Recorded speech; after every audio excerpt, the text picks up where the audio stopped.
Good morning, everybody. Welcome back to the Doodle stream, where every Friday here on Twitch and YouTube, we spend 3 hours together while I attempt to doodle out your ideas and suggestions from the chat. Before we dive into the doodles for today, I'd like to remind you guys where you can find me outside of our time here together. You can check out my website, KevinAHinkle.com, or on social media at Mr. Kevin Hinkle. If you'd like to follow just my work as a freelance artist, follow me over at MrHinkleDraws, where I share my work pretty much daily. Most of the time, I'm pretty successful in getting something up every single day. If it's within your means, please consider supporting my work on Patreon. Patreon helps content creators all across the globe by providing a platform for their fans to pledge continuous financial support. Tiers are as low as $1 a month and max out at $20, all with various rewards, exclusive content, polls, discounts for purchasing my work online, and a shout out during all videos and live streams. So all the names you see before you currently support my work on Patreon. I really, really appreciate it. It does make a huge difference, especially around this time of the month. It just really, really makes a difference to have that dependable income coming in each month. And hopefully there's a lot of content. There's a lot of cool opportunities for my patrons, and they feel the money is well spent. But for more details about that, head over to patreon.com/MrHinkleDraws. for more information about what it is, how does it work, and how you can join. And things are changing. I'm going to have a complete and total revamp of my Patreon in November. A lot of it is already done and ready to roll. So I'm just going to wait for a little bit closer to the end of the month to start announcing all that stuff. One of the biggest changes, though, is the personalized gift illustration, which is currently offered if you support at the $5 tier. That is moving to $20, ladies and gentlemen. That is going from $5 to $20. So the $20 tier is where you get the personalized illustration in the mail. Just for context, usually I charge upwards of $50 to $75 for that kind of stuff. So it is still very much a bargain.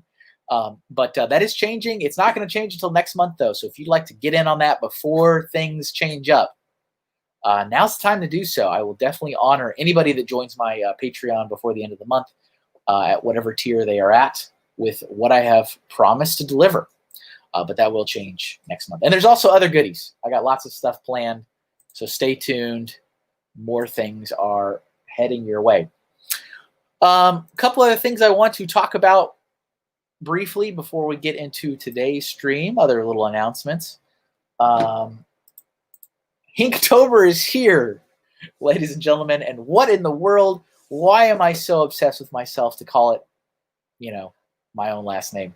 Well, truth be told, it's really Inktober. It's Inktober. It's an artist initiative that's been going on for several years, I think 6 years now, where you make a piece of content, create a drawing every day through the entire course of the month. However, the lawyers, as lawyers do,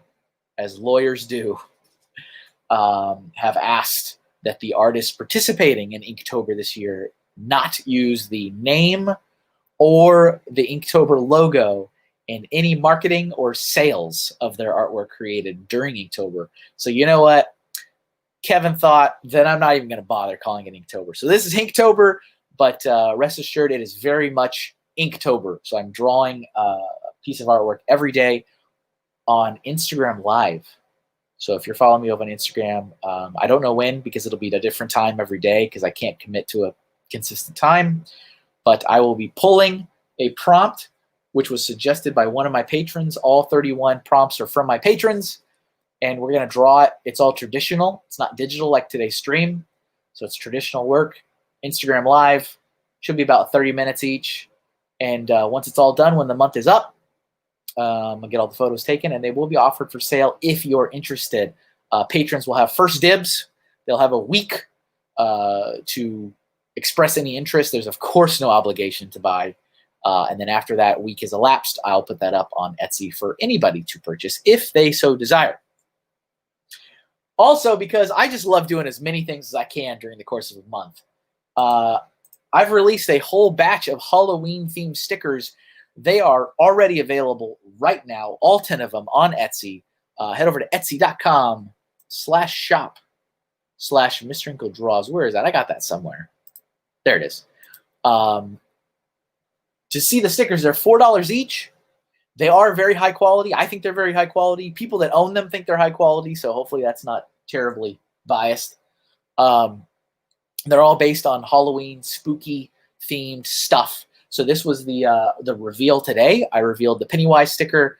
There are 9 other designs. I revealed Frankenstein's monster yesterday. So we still have 8 more to unveil. But if you are impatient and you just want to see them all, head over to Etsy because they're all there already. So you can see all 10.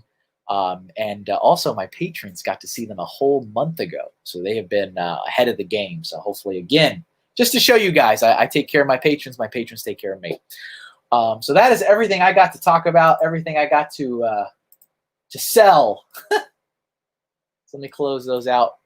That was my surprise face. I hope that surprised you guys when you got back from the countdown. So today's theme is television. We're going to be talking about television. And to help me take care of you guys in the chat, I'd like to welcome back Just Jeff. Hello. What's up, Jeff? Not much. What's up, Kevin? I'm so happy to have you back. I'm so happy to be here. This is like realizing that I passed that job interview. All I got to do is seal the deal this time on the follow-up. So Here's hoping the second opinion interview. it is.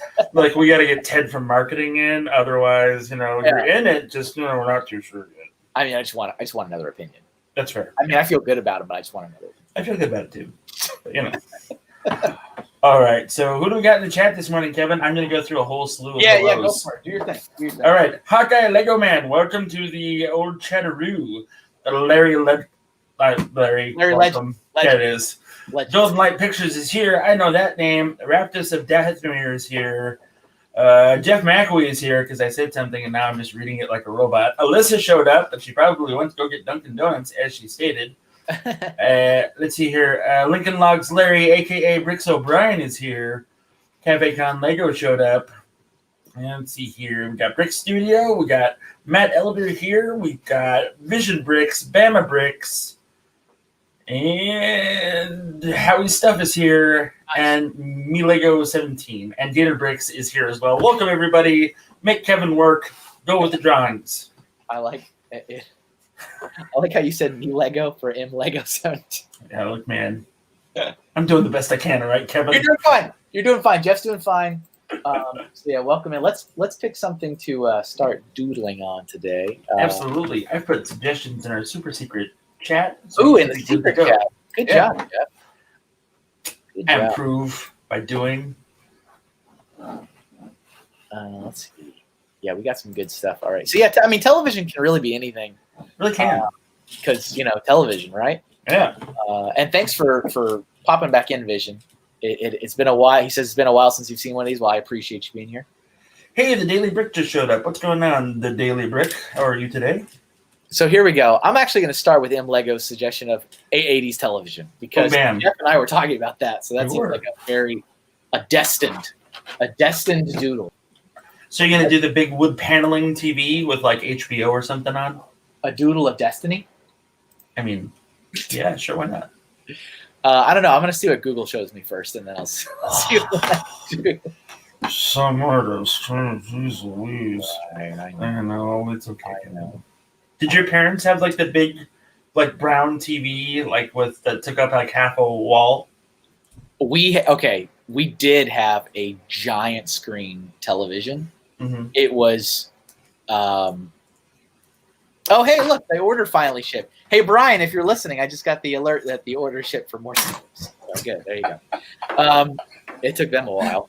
I had a giant screen. My family had a giant screen television, and it was ridiculously big, but also like not just like a big screen, like it was like ridiculously wide. Mm-hmm. Because it's old, right? Mm-hmm. This was the mid 80s, early 90s, and I don't know where my parents got it. I think my grandparents maybe gave it to them. Mm-hmm. But it was massive. It was massive, and I love that television. But it was like the family's television, so I was never allowed to hook up like my game consoles to it or anything. So that kind of sucked. I mean, I had my own television in my room. Oh, fancy. And so we all did, actually. Oh, wow. It's kind of crazy when I think back of it because, my sister had her own television in her room. I had my own television. My parents had their own television. We had a television in the kitchen. A small one. That was the smallest one. That's classic 80s right there. Isn't it, though? And then the giant big screen in the living room. And I would say we actually used the big screen the least amount. That's funny. Isn't that interesting? That is. My first television that I remember, I was born on the 31st of December. And so is that really your birthday? It's really my birthday. You know my birthday, right? I do. We're really close. That's weird. I mean, both of our birthdays basically don't exist. But. That's true. Funny figs. Jeff McAwee is hosting. He's some nerd. Don't worry about him. Ray. I know. Hi, Ray. So he goes out and he bought like a 47-inch TV, like a Magnavox, and like the brown casing with like the channels on the side and stuff, and like a remote that's like been through the ringer, at least by the time that we got around to it. Yeah. And my dad was in the service for 20 years, right? So he was gone like most of the time. Yeah. But like whenever he would come home, he would do two things with that TV. First one, he would watch Dune. on VHS because it cost him $60 at the time. Right? Dune. He just watched Dune. Still don't understand it. And then he would play the Atari for like 4 hours. So a lot of fond memories with that TV, watching my dad play Atari and then him handing me the second controller, like the classic dad or big brother move. Be like, yeah, you're playing along. You're player 2, though.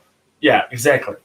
But you really don't play, though, because my fondest memory of the big screen I was just talking about was my uncle. So I had like everyone's got like the fun uncle, right? So I had the fun uncle, and never had kids in his life, and so he was usually a lot of fun, kind of spoiled us and stuff. And he was also a huge nerd. He's the one that introduced me to comics. He's the one that introduced me to like action figures. He's the one that introduced me to a lot of that kind of stuff.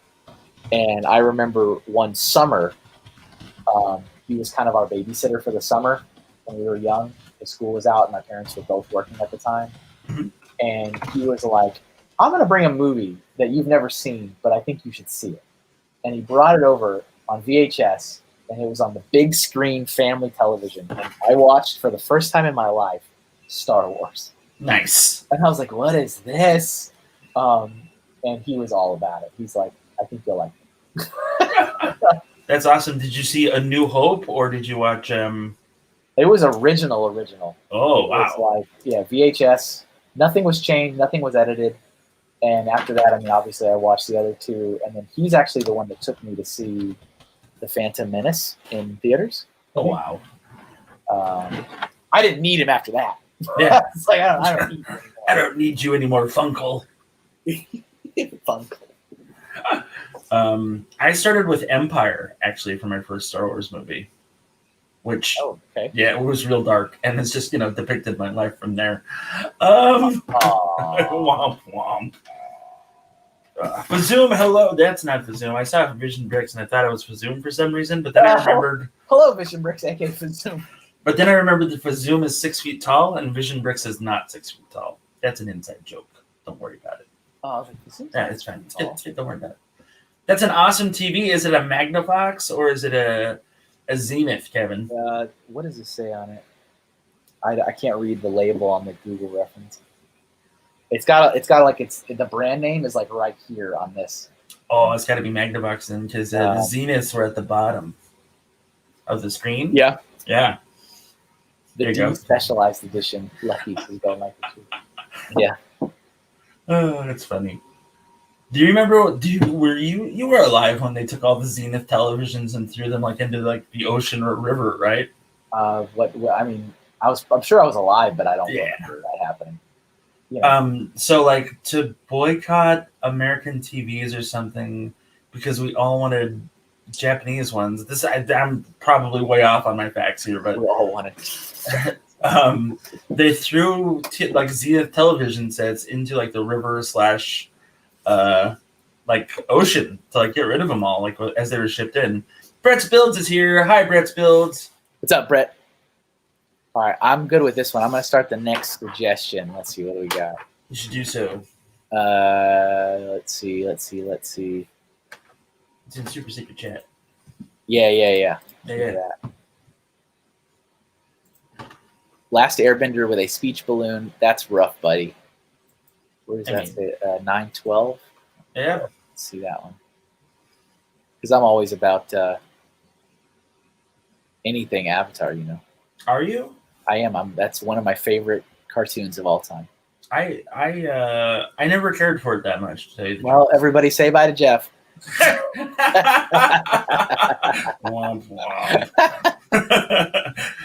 No, we had to we watched it every Saturday or something for D&D night, and we couldn't start playing D&D until that show was over, and Nickelodeon would be like, here's a bonus episode, and just be like, man, all I want to do is play my Elven Ranger, not watch this. That's crazy. It really is one of my favorite animated series of all time.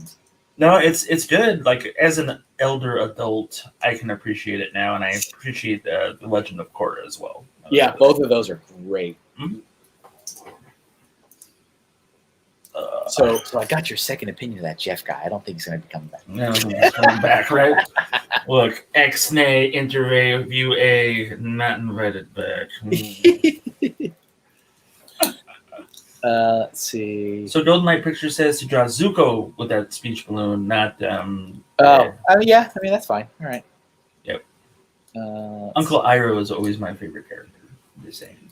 I'm pretty sure when he said that he was now out of his Fire Nation. This was when he was like grew his hair out and all that stuff, and that happened. Let's see. I'm looking. Oh, I need to switch this because I was looking at Aang photos. Stand by. Nice going, Kevin. Yeah. Got like one job. Draw pictures. Zuko. Are you doing a Just Jamming today or no? No, we stopped Fridays. We stopped Friday. I had a concerned effort with Joey, and I was like, "Hey, man." He's like, "Yeah." I was like, "So Fridays aren't working out anymore." Oh, okay.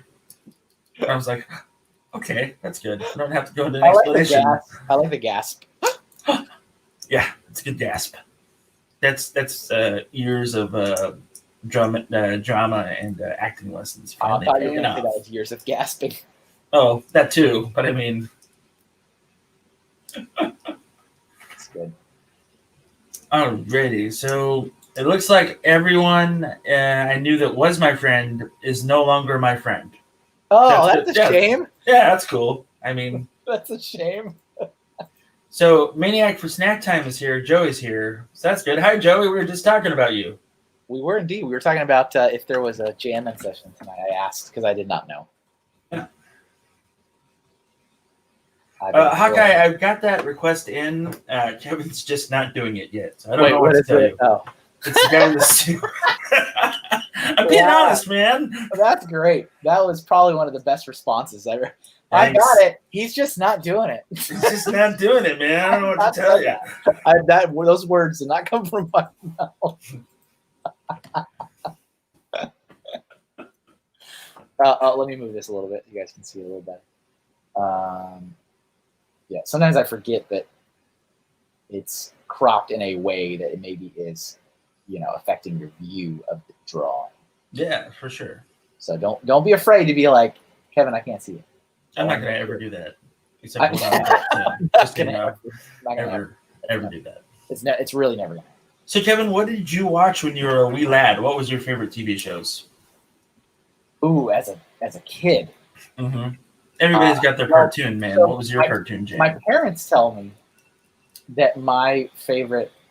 I feel like there's an alarm going off every 2 minutes. So it's a funny story. My wife is still asleep, and her alarm goes off, and instead of waking up like an adult, she keeps hitting snooze over and over again. And I have my door open, so that's great. Yep. I mean, that's awesome. I love her so much. So, my parents told me that my favorite cartoon as a kid was Inspector Gadget. That's awesome. I kind of don't believe it because I don't really enjoy it now. So, not to say that my parents are lying, but I mean, they're pretty insistent that I watch it all the time. I constantly watch it, and I have memories of watching it. Mm-hmm. But I'm just like, this is my favorite. But I remember really enjoying, like the era of like Doug on Nickelodeon, Real Monsters, Rocko's Modern Life. All favorites, all classics. I enjoyed those as well. Those, like, I remember liking those a lot. I guess when I was younger, I am led to believe that I really enjoyed Inspector Gadget. Yeah, there's I remember watching Mask, like not the Jim Carrey like Mask, but like Mask Mobile Assault something.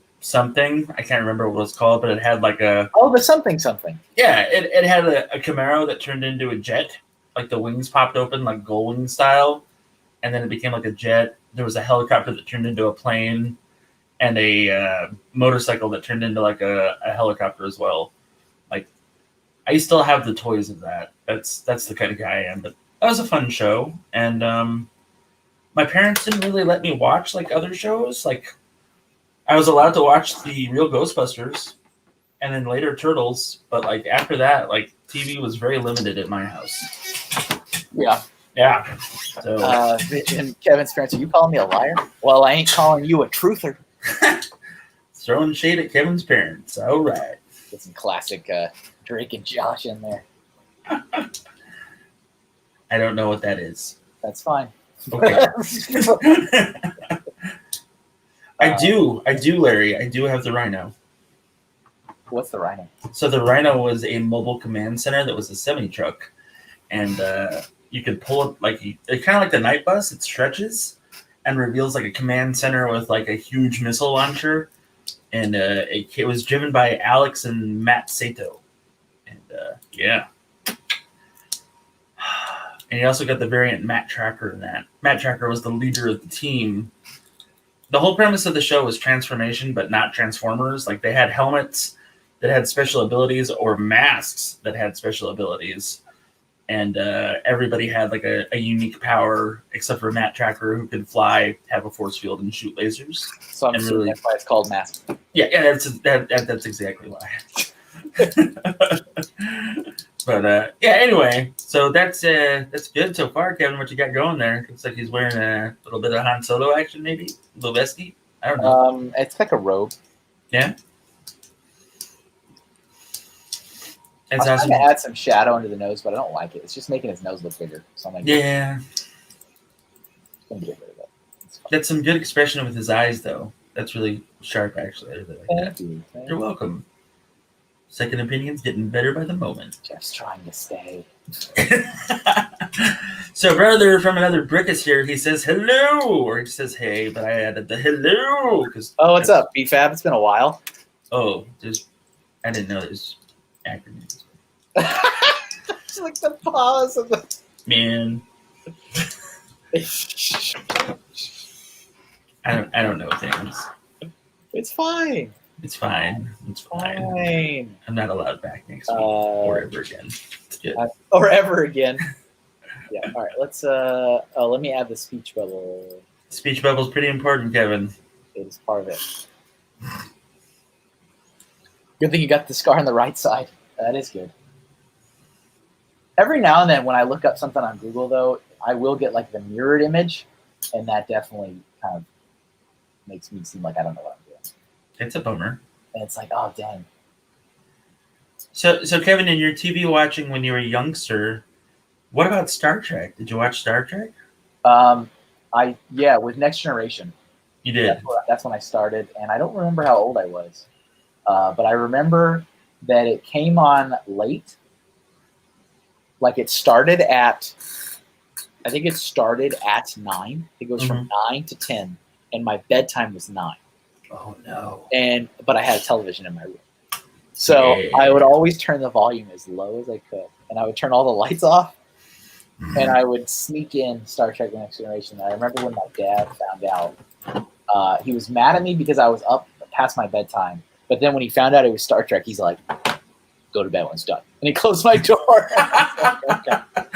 That's awesome. And so, yes, he was a big fan of the. He was a big fan of the original series. I don't think he actually liked any Star Trek after that. I think that's the only Star Trek he liked was the first one. That sounds like modern day fans. Yeah. All right. Let me get another one. Let's see. What are we going to do next? We have a guy in a suit with a static TV for a head. Oh, I heard that one is a... I don't know why he's not doing it. I mean, now I have to. And yeah, Breaking Bad, Race's Breaking Bad in the comments. That's probably my favorite show. That's probably my favorite show of all. Like, not cartoon, but television show. Breaking Bad's probably my favorite television show. Yeah. Let's see. Where is that last? It was Hawkeye, right? Hawkeye? Yeah, so we got it at 9:06. Oh, here we go. Boom. Yeah. Mostly because you're like, I don't know why Kevin's not doing it. Look, I'm just supposed to make what the funnies and say things. That's all I know. All right, let's see. I think I want to draw the whole figure on this one, I think. Let's see. And you give him a zoot suit? See if I can get a good... we'll see. We'll see what I do. All right. I believe in you, Kevin. Thank you. You're welcome. So, how many? So you're obviously TV family. You know, everybody had a TV in their room, etc. Yeah, growing up, yeah. Yeah. I haven't had that since then. Really? No, we have the one television in the living room, and that is the end of it.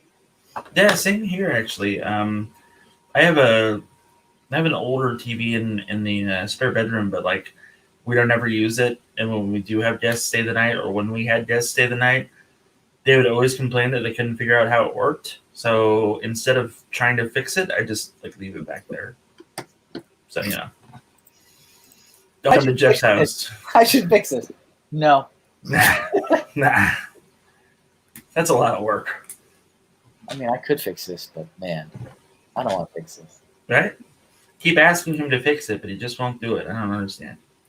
Yeah, it was so interesting because it was so normal, I guess, for me. I mean, when you're a kid, right? That's what you know. Mm-hmm. And so it was so normal for me that we had just television in every single room of the house, and we would eat dinner and watch.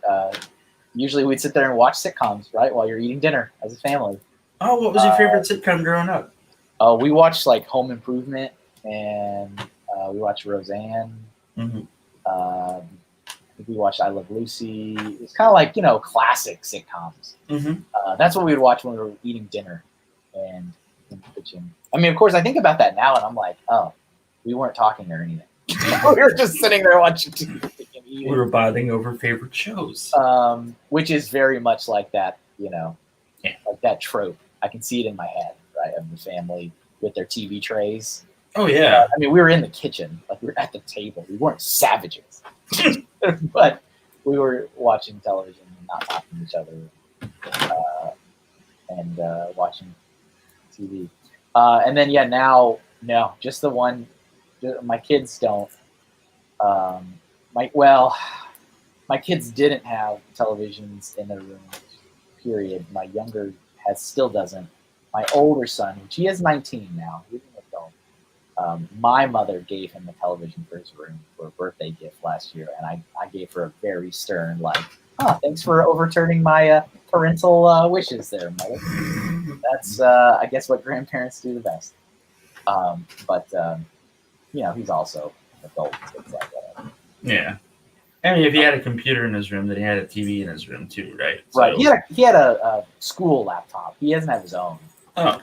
So now that school's done, he doesn't have. I mean, we have a home computer, but it's like ancient.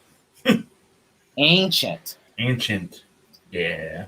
And Roseanne, she got booted from like the reboot. She did. She got booted from the reboot. This was when I was a kid. This was like the first generation of Roseanne, I guess. I don't know how to say.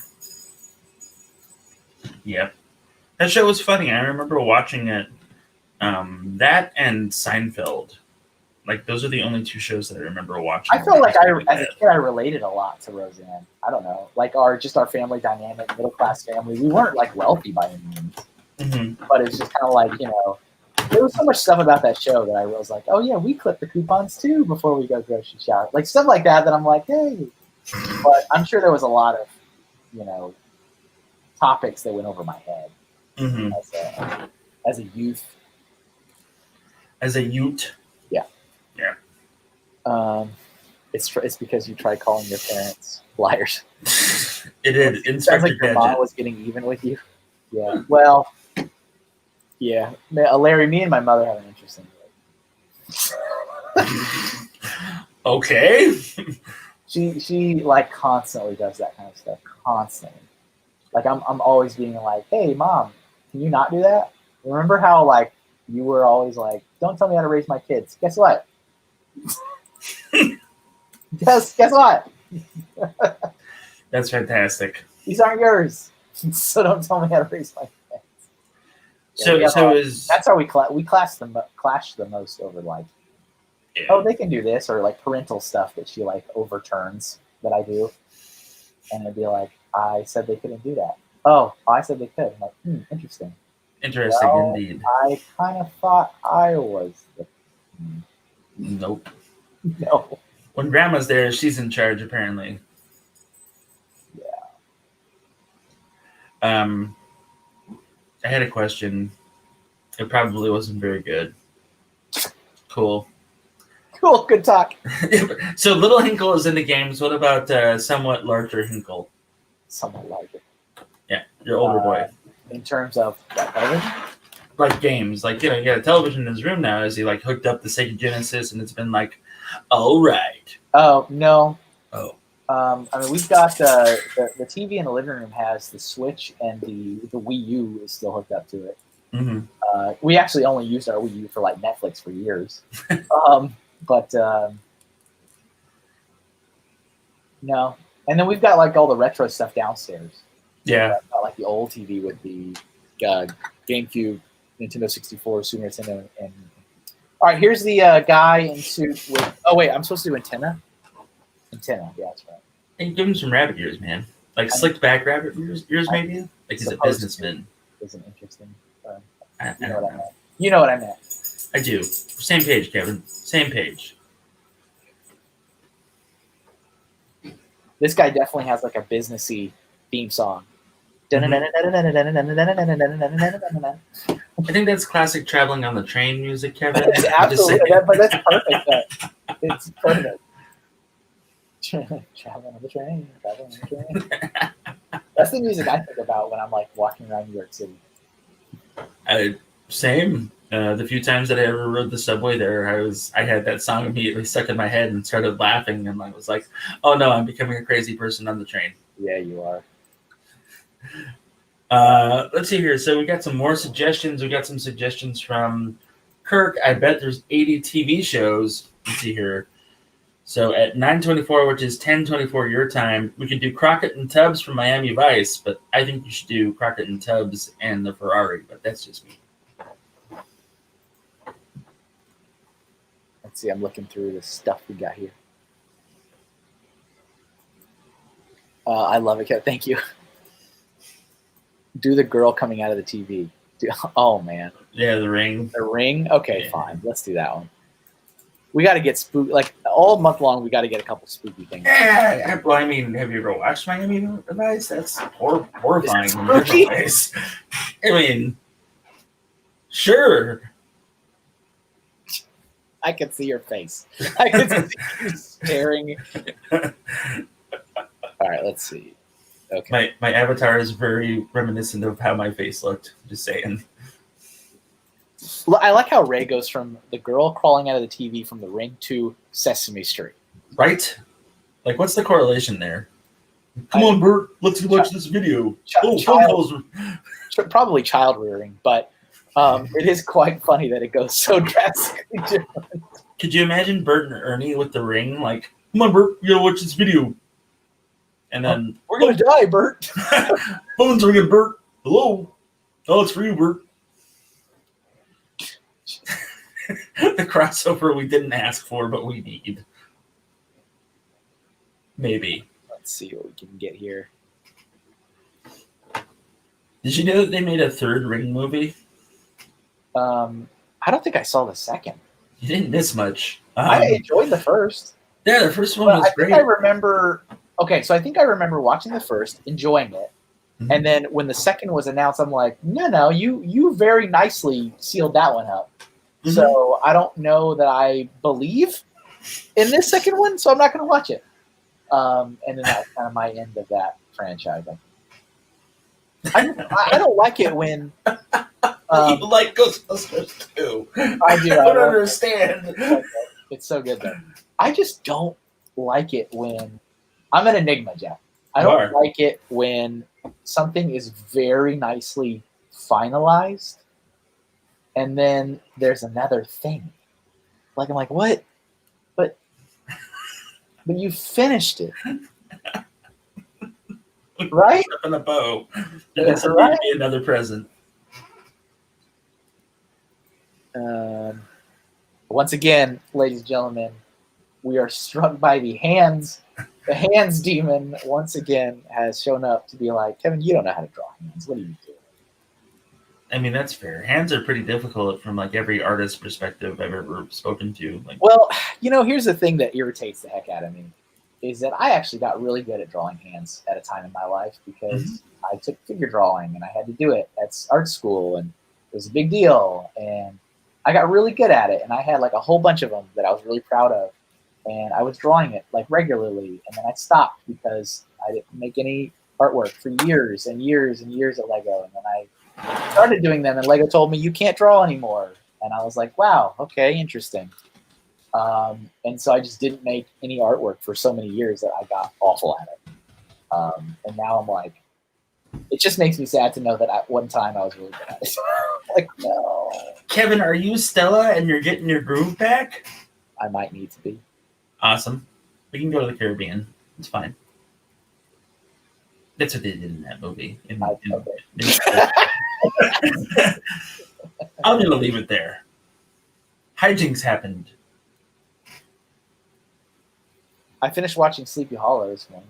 The TV show? No, the movie. The Johnny Depp one. What'd you think? I thought it was pretty good. Yeah. I actually was not expecting that ending. I was like, oh, really? Okay. She did it. All right. Fantastic. Like, I mean, I guess the seeds were there. It just seemed like it was really out of nowhere a little bit. Mm-hmm. That's fine. So you want to know a funny story about Sleepy Hollow? I'll tell you a funny story about Sleepy Hollow. I'm not going to wait for you to answer. Oh, yeah, go ahead, Jeff. Cool, thanks. With the stuff that I do with Joey on Wednesdays, Joey was building a set. I don't remember what set, but I decided that, it's spooky season, so I built Ichabod Crane and the Headless Horseman. Yeah. And somebody was like, well, you got to build the bridge now. Do you know how many reference pictures there are to that stupid bridge? You're either saying that because there's a ton or there's none. There's like 1,000, and they're all different styles of bridge, so I don't know which bridge is real. Yeah, that's it, too. Yeah. That's the other thing that happens. Ben Gatz is here. Welcome, Ben Gatz. What's up, Ben?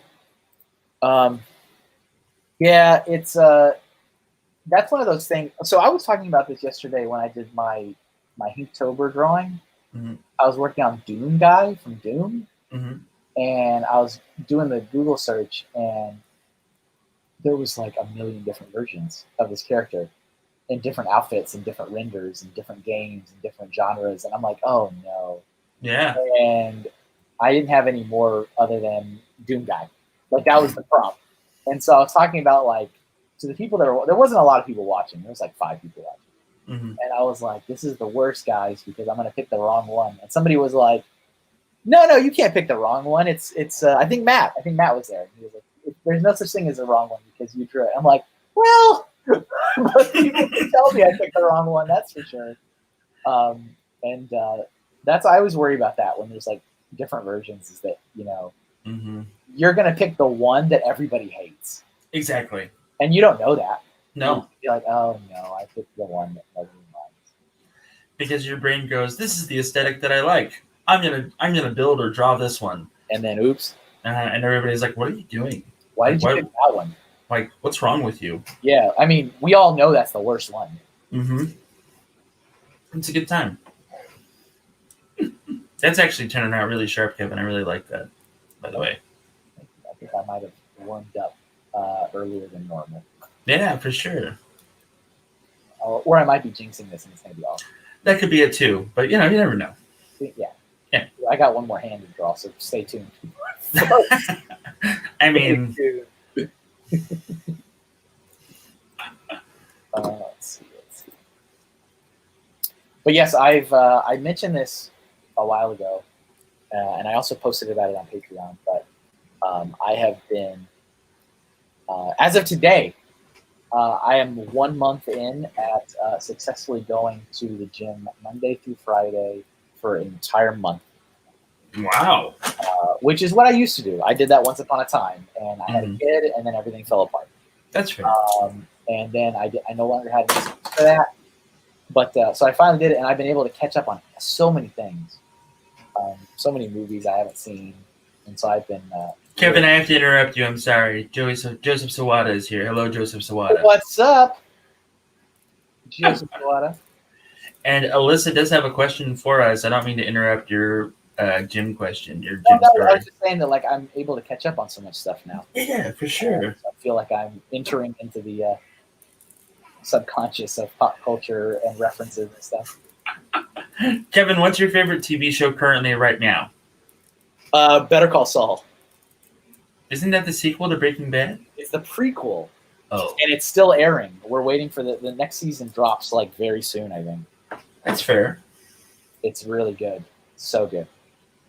That's awesome. Let's see here. So Alyssa also asked what my favorite TV show right now is, and that's The Boys on Amazon, which is not for children at all.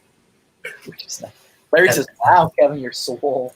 No, I'm not. At this point, Larry, it is all about losing weight and not about building it. It's about seeing 40. No muscle being built at the moment, but hopefully, maybe once we get there. I am. I weighed myself this morning, and since I started in August is when I started doing this, and I'm down 20 pounds as a so that's pretty good. That's great, man. But yeah, no muscle. There's no muscle going on. This is just weight loss. That's all this is. That's awesome. I'm happy. You should be. All right, television. Oh yeah, television. Yeah, she's coming out of TV. Yeah, you gotta get that TV in there. She's always wet, right? She like come out of the water. Yeah, because she was drowned in a well. That was the thing in the movie is that she had like wet footprints and stuff. Mm-hmm. Kind of like a sea hag, but more just really sad. Like a sea hag. Ray the Boys. I haven't watched The Umbrella Academy yet. Thanks, Larry. Let's see. I have not been to the gym at all. Okay, thank you, Jeff. Yeah. When I was in law enforcement, sure, but like once I got out, I was like, I don't have to impress anybody. I don't have to tackle anyone. Okay, and that's where I'm at. It's good. Ben wants to know, what is everyone's favorite TV show to watch with your significant other? The last show that back when like schedules allowed such things, they really don't now anymore. Just because of everything going on. But we used to watch Gotham on Fox, which we really enjoyed. I really enjoyed that. I didn't like the last season as much. It was rushed. It was very rushed, especially like, let's fast forward 10 years. Like, what? Hold on. That's a long time to flash forward. And then before that was probably Walking Dead before we lost interest in that show too. Mm-hmm. But that was something we would always watch together. Emily and I watch Arkham County on HBO. That's our show every Sunday. I would not be able to do that and nothing about it. It's we have we share the Amazon account, Kevin. So like we have that, but we don't watch it when it's like airing. We watch it like, oh hey, we forgot this is on, so we'll watch the episode. Yeah, like that. But it's enjoyable if you like Cthulhian legend and like spooky things. Check it out. Bob's Burgers, yeah. Bob's Burgers is funny.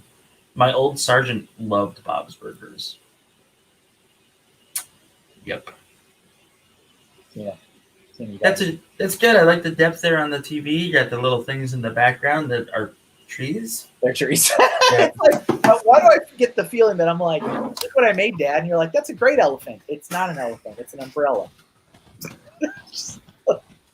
I mean, you're not wrong. Like, I'm not one of those people. Like, when my nephews would, like, show me pictures, I was definitely that uncle that was like, yeah, that's a great caterpillar.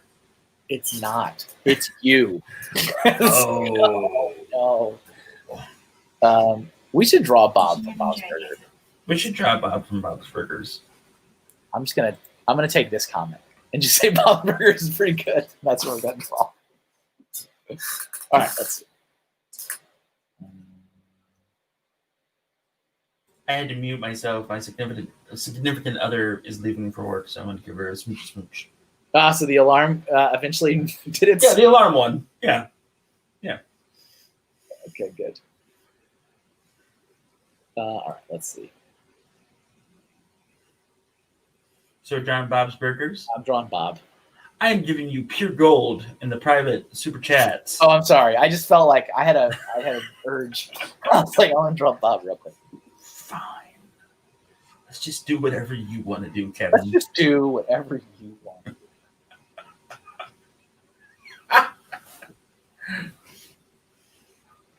I'm sad that there's no Just Jammin' today. Oh well. Are you? Next one of us. Aww. I'm sorry. It was just too late, man. Like, I couldn't do it. It was late. It was late for me. It was late for me too, as a viewer. But I like to listen to the first couple minutes and then catch the rest of it.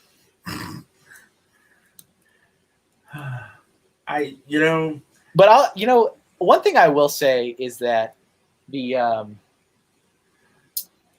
first couple Jammin' sessions, right? Like the first couple episodes when it was still like grassroots, right? Yeah. You guys had some really fascinating, like deep conversations about stuff. Yeah. And I don't feel like that magic has quite yet been reachieved since then. I don't know. Maybe I'll talk to you about that when we're not on stream and being recorded. How's that? But it's just like, I still enjoy it. But it's just like, that was good stuff. That was some good stuff. Good stuff. We still have our moments. There's still some really good stuff going on with the whole thing and what we have planned for October. The awesome thumbnail that Kurt Wilson, Vision Bricks, made for us, like really just kind of sealed the deal on what direction we're going to be going in this month. So like, that's awesome. And the fact that we might have broken a copyright with another show is even better. So that's cool. So yes. I'm all about breaking copyright. Like on accident. So when we're not making money, so I think it's okay. Yeah, it's fine. You're not making anything. Yeah, exactly. Yeah. You know how upset I was yesterday when they revealed that Minecraft was in Smash, that I had my Minecraft stickers removed by Mojang like just a week ago. I was like, man. Yeah, but you can still buy Kevin's Minecraft stickers by sending him a little secret message. Is that right? You can. But I mean, it's like, nobody does that. Nobody does that. No. But you can. Because I got them and I need to sell them. But I was like, oh, today would have been a great day for search results for Minecraft. Solo Brick Builder is here. He says hello to everyone. Hello, Solo. Where's the Wookiee? I see what I did there. Han Solo Brick Builder. It actually has nothing to do with Star Wars. Yeah, I know. I was just. I'll talk to you guys later. No, I thought that was kind of interesting because when I was on Matt's stream last week and Solo was helping us out with chat there, I'm sure he educated me like he's probably educated countless other people that his name really doesn't mean anything with Star Wars and has nothing to do with Star Wars. I was like, oh, I thought it was. No, I don't think that it is at all, actually. I just wanted to make that joke. So, yep, there we are. Don't lie. Don't you dare lie. Yes, sir. Don't you lie to me. Vision Break says that sucks. Yeah, it does. I was actually very impressed because they were very fast. Because I only had the products listed on Etsy for 10 days.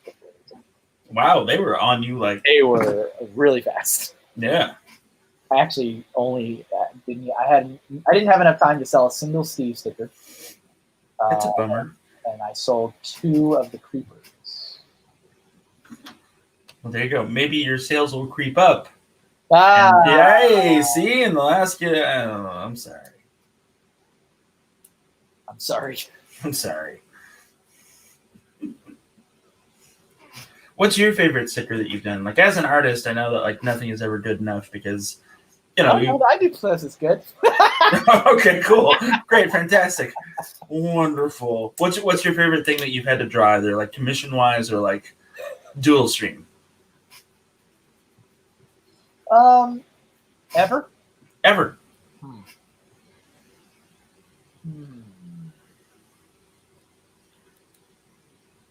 If it's not the Blade Runner commission, I don't know what's wrong with you. I'm just saying. No. Yeah, it's okay. I just finished I uploaded the time lapse to that yesterday. It's not going to be published until 2 weeks from now, but it's up. Cool. It'll go up on Wednesday. I'll check it out. I've got enough that there will be Wednesday time lapses for 2 months going on. Fantastic. All right, so seriously, what is your favorite thing that you've had to draw? I've had a lot of favorites. Mm-hmm. I would guess it was probably video game stuff. I really liked. Oh man, that's a hard one. There's a lot of stuff that I've been really proud of. I'm like, oh, that's cool that I did that. The Mario stickers were really. I was really proud of those. Mm-hmm. I was proud to do Gino because I'm a huge Super Mario RPG fan. Yeah. Mario RPG is my favorite Mario game. Patron gift, awesome, very good. That's good to hear.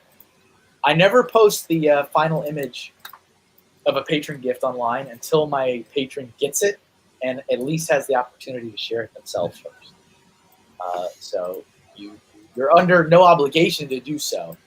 Kevin, I have to interrupt you. I'm sorry. I love the apology every time. You're like so sad. Cy O'Connor is here. Hi, Cy. Welcome to the Doodle stream. Welcome. All right, let's get another one that maybe is a real suggestion and not one that I made up. That's fair. I mean, Vision is chomping at the bricks for some Miami Vice. Chomping. Let's see what we got. Lumpy. Gator Brick says Lumpy from the holiday special. Yeah. Have you ever seen the holiday special? No. It's real bad. Like, can't unsee bad. Let's see what else we got. Lego may be alone in the Twitch chat. You might be. I don't think I've seen anybody else comment from Twitch yet today. Zombie Lumpy? Zombie Lumpy. Is that canon? No. Are zombies canon? I know there was a zombie book or a zombie comic, like Zombie Stormtroopers. Yes, it is. But they wrapped all that up. A long sigh. Yeah. It was yep. All right, let's see. What do I want to pick? You have a plethora of things to pick. There's a lot of good stuff. I mean, all right, let's go with Darth Vader. Fine. Let's do that. Fantastic. Darth Vader would work out pretty well in the black and white. Did you just say Darth Vader? I said Darth Vader. Did I say sure? Darth? I might have said Darth Vader. Yeah. Can't work under these conditions. It's not like I don't know. I know. What about Darth Vader with like his helmet all messed up and you see Anakin's eyeball? Nah. Oh, all right. Okay. All right. Okay, that's cool. I'll just it's fine.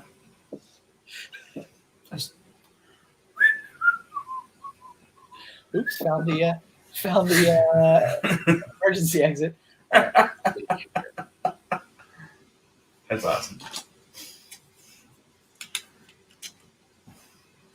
You might want to zoom out just a little bit, just a smidgen.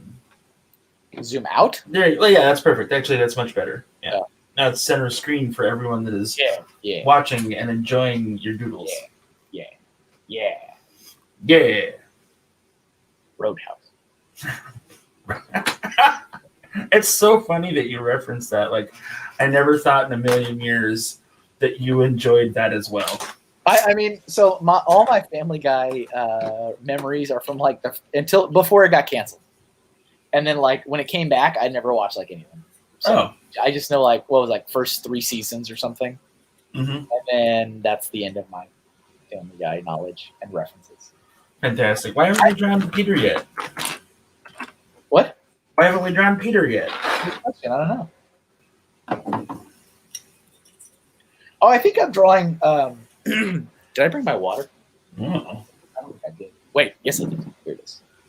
I think I'm drawing Darth Vader as one of the Inktober drawings too. Oh, you are. That's fantastic. No Boba Fett? Golden Light Pictures casually leaves. No, he was not in the prompt list. But hey, you're a patron now, Jeff. I know. You can go in there and you can suggest anything you want for the Patreon Doodle stream. I know. I'm gonna watch the Patreon Doodle stream as well. I'm actually looking really forward to that. Something I'm in need of, and you definitely don't need to answer now, but I'm gonna need some chat help, and that's a 5-hour stream. I'm on it. I don't know if anybody wants to be there for all 5 hours. But Done. Committed. Mm-hmm. Jordan Sneed. Boba Fett weird. No, sorry. No Boba Fett. False alarm. It's okay. That was one of my favorite lines in Return of the Jedi. Was Boba Fett, and then no. Oh yeah, he did say that, right? Okay. He did, and then he gets uncharacteristically thrown into a Sarlacc pit. So good times. Boba But he lived. He lived. It's fine. That is confirmed.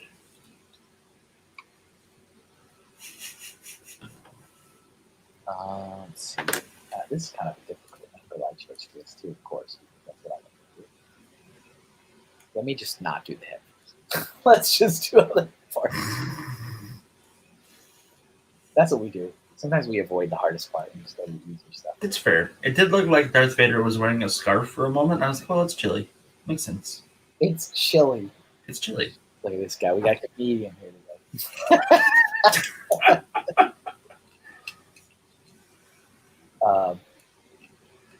Yeah. Why can I not get this? Sorry, I'm building while we're doing this. No, it's fine.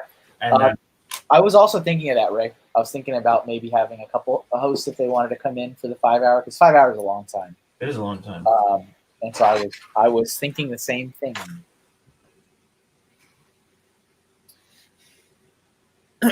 For that Patreon tier, make the host be a $50 patron. Yeah. There is going to be a $50 tier, but that's not part of the rule. What is the $50 tier going to be part of, if you don't mind me asking? That's part of the relaunch in November. Oh, okay. And what does the $50 tier get? Oh, the $50 tier gets the what do I call it? Direct line to the factory. Which means anything I make, any print, any poster, any sticker, anything, I put it in the mail and send it to that patron every time. Oh, wow. So you get every product that I make anytime I make it. That's fantastic. The Daily Brick's got a scoot. Take it easy, man. See you later. Thanks for stopping by. I figured that was maybe good for $50 a month. That's great for $50 a month. I didn't crunch the numbers to see exactly how many things do I make. I didn't do that, but I felt like I think that's a good reward. Exactly. I think that it'll be good. I think, plus, if you're running a little low, a little dry, I heard you have about 100 prints sitting around, so I do have some prints. Maybe ship one of those with it. Exactly. Another good way to move through some stuff. He's talking to Bob. Just saying. Going for the force choke and not the lightsaber in hand, huh? I'm referencing the Cloud City. You are. Join me. And together we can rule the galaxy as father and son? Yeah. No. I'll never join you. I'd sooner dive down a big tube than join you. How convenient.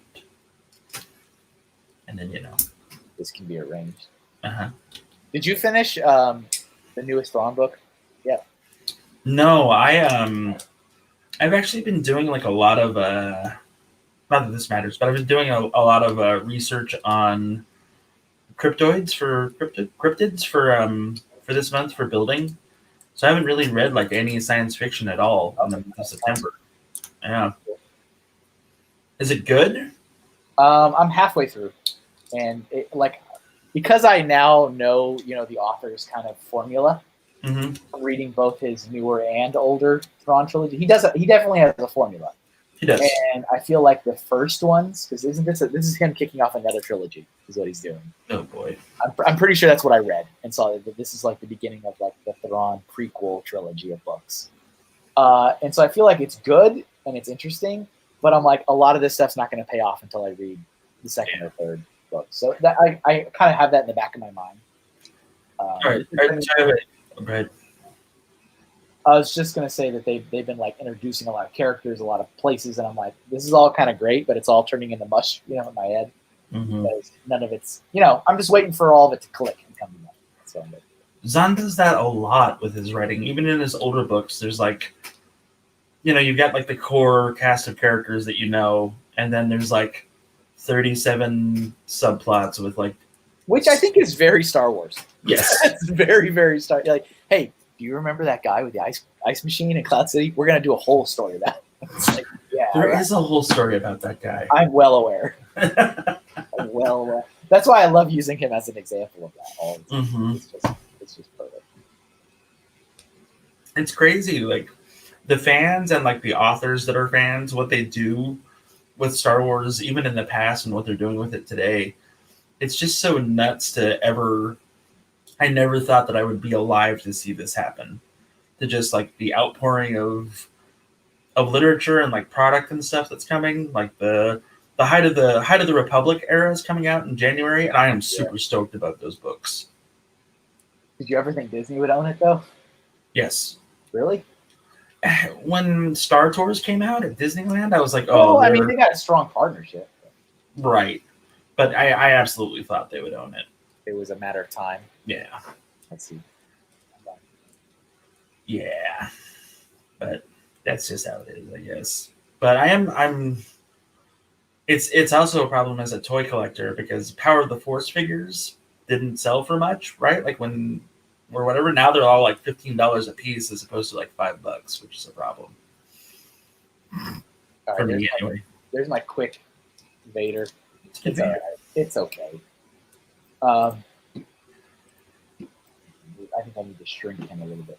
Yeah. He was on a television at one time.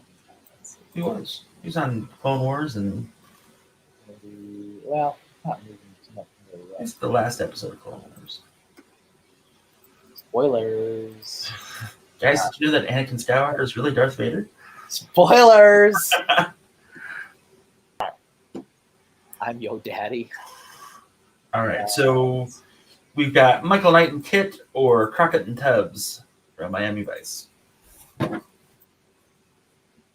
let's see. So they're used commanding presence to make it known that Kirk wants those drawn. Now, not later. I've got him. I just don't know why he's not doing them. That was like the best way to throw me under the bus. All right, let's see, 925. So that would be 1025. Mm-hmm. We might have gone too far for me to get that comment. Yeah, we have. Vision, you want to throw that back in the chat again if you're still around? The Kit and Michael Knight and Kit. Vader looks great, by the way. Oh, thank you. Thank you for that. It's okay. The mask didn't come out as the way I wanted it. That's fine. If you think it looks great, I'll take it. Vision Bricks, I'm 6 foot. You draw Michael Knight and Kit. Fake surprise noise. Gasping. That's all of Jeff's experience in gasping. Yeah, gasping comes out really well,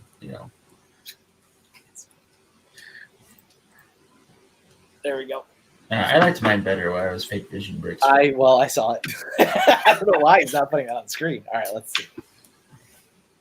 All right, let me do the car first. Did you like Knight Rider when you were a wee lad, Kevin? Never watched it in my life. Cool. All right. That conversation was easy. Good talk. Good talk, everybody. Good talk. Oh, there's that's weird. Don't draw the Mustang version. I wrote in. Maybe I should do Michael Knight and Kit. Yeah, and the Hoff.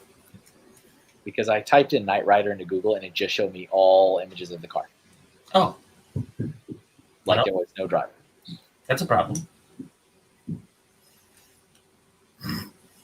Did you know that Mr. Feeney off of Boy Meets World was the voice of Knight Rider, or Kit? I did not. Yeah. Mr. Feeney, though. Yeah, it's pretty cool. Hey, don't hassle the Hoff, man. Oh, boy. Oh, no. All right. Hey, Mr. Hoff puts the drink down. Hope Castle is here, and they are proclaiming that they are late with double exclamation points. All right. Yeah. You're early for the next one. What? What? That's not how that works. Who says that? Somebody said that. A celebrity said that, and I really like that quote. And Aerosmith, the guy that's in Aerosmith, he said that. The main guy. Steven Tyler? Yeah, he said that on somewhere. It was like an interview or something. He's like, "You're not late. You're early to the next one." I'm like, "That's it. That's in my life from now on." Put that on a T-shirt. It was just like I like that outlook. It's a good outlook. You're not late. You're just early to the next one. Oh, absolutely. And I was like, there we go. I don't know what I'm doing with that angle. We'll try that maybe again. Perspective. Did you ever watch the car and like adventure TV shows or like the helicopter and adventure TV shows or anything like that? Negative. You're not into vehicle entertainment? Not really. Fair enough. I mean, I like that vehicles take us from one place to another, but Good talk. Fantastic. All right.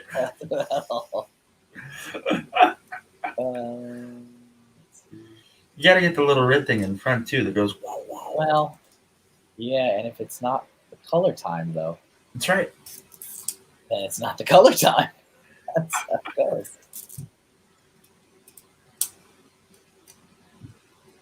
Well, Joey, Knight Rider and Kit was a TV show called Knight Rider on NBC in the 80s. Darth Vader was in Rebels as well as Clone Wars. What? What are you talking about? So Joey was asking why those characters were in or on the stream for television when they are clearly film items. Oh, wait, which ones specifically? Knight Rider, which is not a film, and Darth Vader. Oh. They were on television. Yeah. Kirk, are you leaving after we do your request? Are you kidding me with this? Okay, I'm done drawing this one. All right, yeah, next. We're done. Next. I can't even imagine if it was like I only draw the things while you're present. It's like, all right, and I'm done. And I have to have chat confirmation that you're here, or otherwise I stop. Well, Joey, that's you. I mean, yeah. I'm trying to there's an interesting balance between when like an object is solid black, just filling it all in with black and not doing it. Knight Rider did not make 3 films. It did not. There are not 3 Knight Rider films. Are there any? There's like specials, like 2-hour specials on TV. I didn't think it was ever a film. Yeah, that person's crazy. Who's that person? Brett Builds. Oh, Brett Builds saying that? Yep. 3 films? I don't think so. I'm going to Google this right now, Kevin. We're going to get to the bottom of it. Let's get to the bottom of this. Yep. That was me shoving Lego out of the way. I felt like you just shoved everything out of your chest. I'm going to get to the bottom of this. All right, let's see here. Knight Rider films. There's a TV movie that was Knight Rider 2000. There was Knight Rider 2010, which was a TV show, which was in post-apocalyptic America. There's one in production as of August 15th. There's no movie. There's no movie that's not in development. All right, good. Sanity maintained. All right. So Joseph Sawada brings up a fact that there was once a Furby television show. Oh no! But you'll reject that idea. Oh no! Is it absolutely? I didn't see it. Furby. I do remember the old TV, the Avengers TV show about the agents in Britain, in London. So Joseph, I don't want to tell you your business, but you're also a patron, and there is a current thread where I am collecting patron ideas for a special Patreon Doodle stream. The floor is yours, good sir. Mrs. Neverland says she made it. Good morning. Good morning. Good morning. Good morning. Good morning. That's a pretty cool Knight Rider, Kevin. I mean, it's okay. I picked a bad angle, of course. I don't want to give you compliments anymore because you just in your face. That looks like Garbo, Kevin. Yeah, you're right, Jeff. You shut your mouth, Jeff. You shut your Okay, I'm sorry. think this wheel is like bowing out or something. Some action's going on there. I don't know. It's a concept sketch, man. You're in the movie theater or TV producer office, and like, oh, it's a Camaro, right, or a T-Bird, right? So with me, a Trans Am, right? This is what it's gonna look like, and you just sketch it out for him. There you go. You could be a storyboard artist, Kevin. That'd be great. Oh, I can do that. Yeah, for sure. For sure. No question. Mm-hmm. Hey, Kevin, can I ask you a silly question about another artist? I think I've asked you this in private, but I can't remember if I have or not. Okay. Alex Ross, yay or nay? Yeah. Good stuff. Really great stuff. I love his work. I'm kind of confused though if does he still do stuff? Like I'm constantly wondering if he's just at this point now in his career just sharing everything he's done over his lifetime, or if he's still actively actively drawing. I mean, I get that, but like for Marvel and DC and all them. Yeah, he still gets titles to draw and gets paid way too much money. Well, that's the dream, man. Yeah. I can tell you, I get paid not enough money. So it's the dream. That's the dream. Yeah. His stuff's great. His stuff's awesome. It really is. And I really appreciate the fact that he's like, gets that realistic reference for everything he does. He takes photos and stuff of people he knows and like hires people to come in and model for it. Like that's it. That's how you get stuff to look realistic and what you want it to look like. I'm going a little simple. Yeah.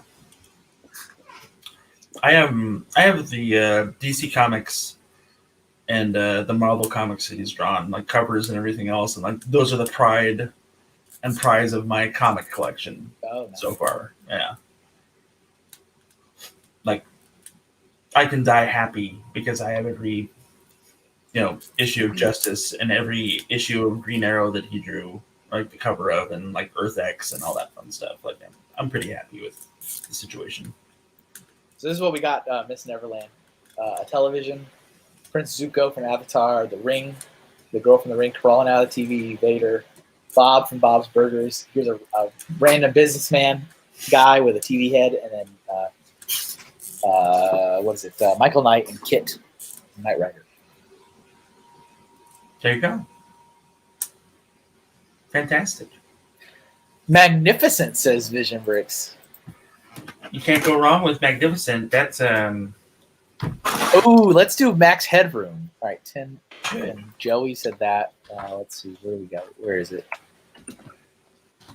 That was at 10:13 or 11:13. Yeah, sorry, I'm an hour behind you, and I don't. No, it's okay. Yeah, it's fine. Let's see, where is that? Nice knowing you, Kevin. We'll chat later, Jeff. I just saw that comment. All right, let's see. Cool. Fantastic. Fantastic. Well, let's see. Where did it go?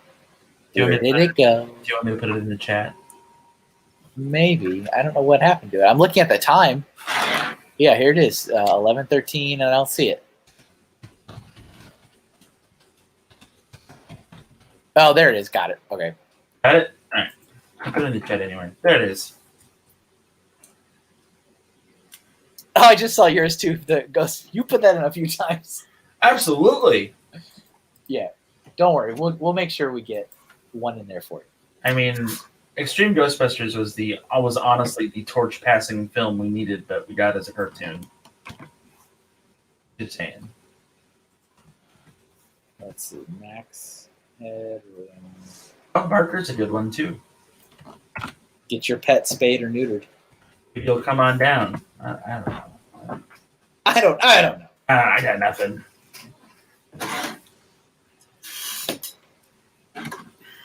Hey there, Sister Sport. Let's see. Miss Neverland, that's totally acceptable. I'm going to suggest it. I'm going to put it in the box. And then whether Kevin or not decides. Oh, there we go again. It's like, I love it. It's such a passive-aggressive way of being like. It's not even passive-aggressive. It's just the way it is.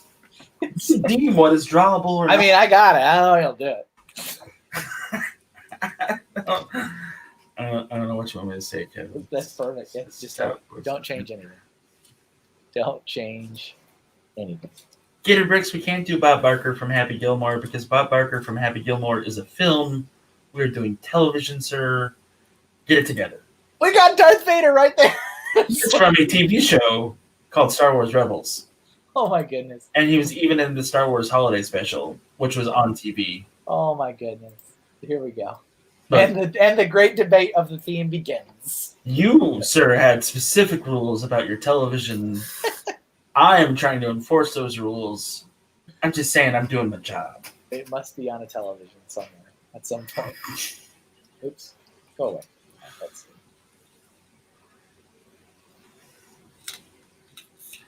Larry Legend trying to steal Joey Maluzzo's thunder, saying that he was the first on Max. Make sure that. Oh, really? Oh, okay. I didn't miss that. So, did I miss that? No, I don't think I did. I think I put it in there. Did you? Breaking Bad. Do the girl coming out of the TV do it? Sesame Street. Great. I am holding Shaggy, holding Scooby. Grace Hero. Please review every line of this chat. I stopped. Thank you. No, it's fine. I know. Did we both miss it? Oh, yeah, we did. Sorry, Larry. I'm not Larry. No, I really am. That sucks. I'm sorry. I wasn't apologizing to you.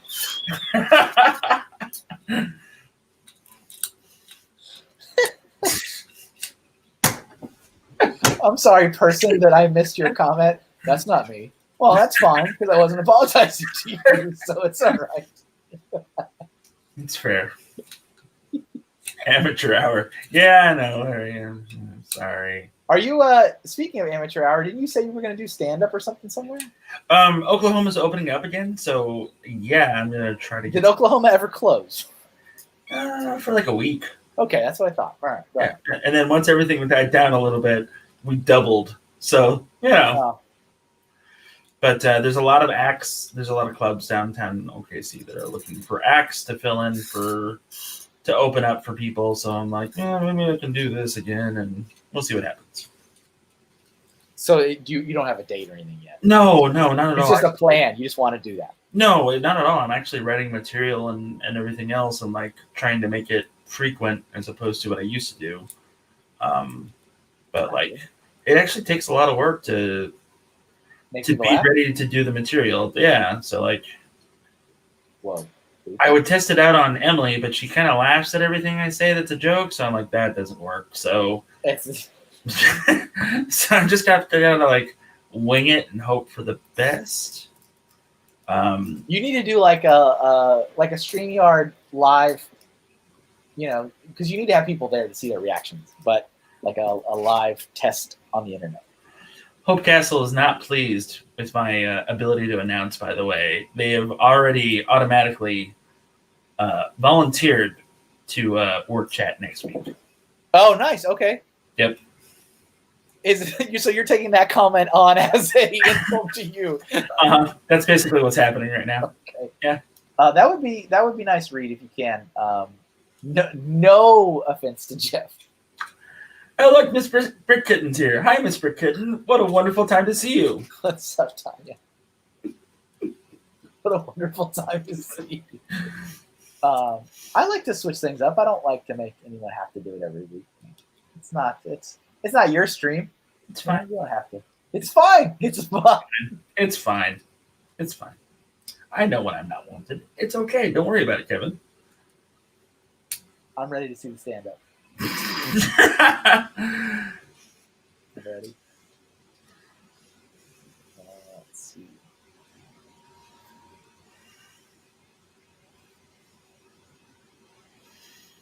Hey, Kevin. Yes. How do you sell a pig to a deaf farmer? I don't know. You want to buy a pig? You just shout. I think that works better for like a dad joke. It does. So make sure you use that one for birthday parties, bar mitzvahs, and scouting arrangements. Yeah. I do what every stand-up does. We tell stories. We don't do like, hey, what do you get when? Oh yeah, yeah. Like, so I was telling my significant other yesterday. Yeah, exactly. As I was being handcuffed, I asked the officer. He didn't like that. You know, things like that.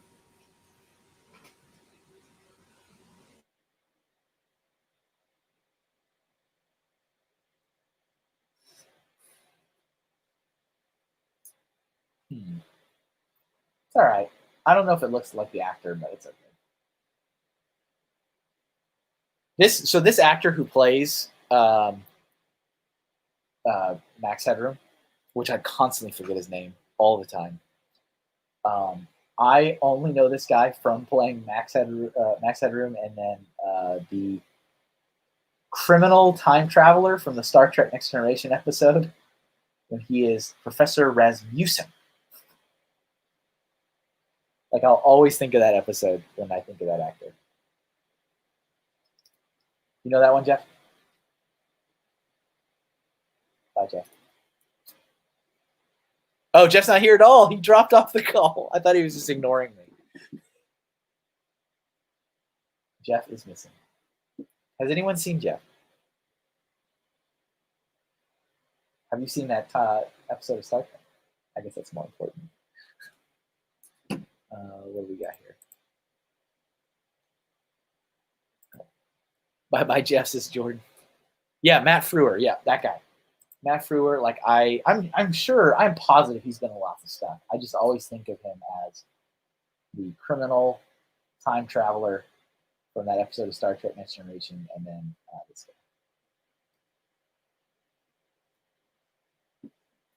guy. All right. Let's see.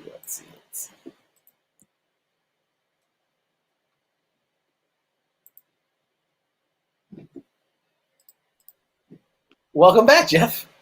Thanks. My internet died, so I'm on my phone. Oh, all right. That's fine. Yeah. Cell data. Yeah, pretty much. Cell data. So it's fine, dude. We're good. It was funny because I specifically asked you a question and I thought you were ignoring me. So I was like, all right. Well.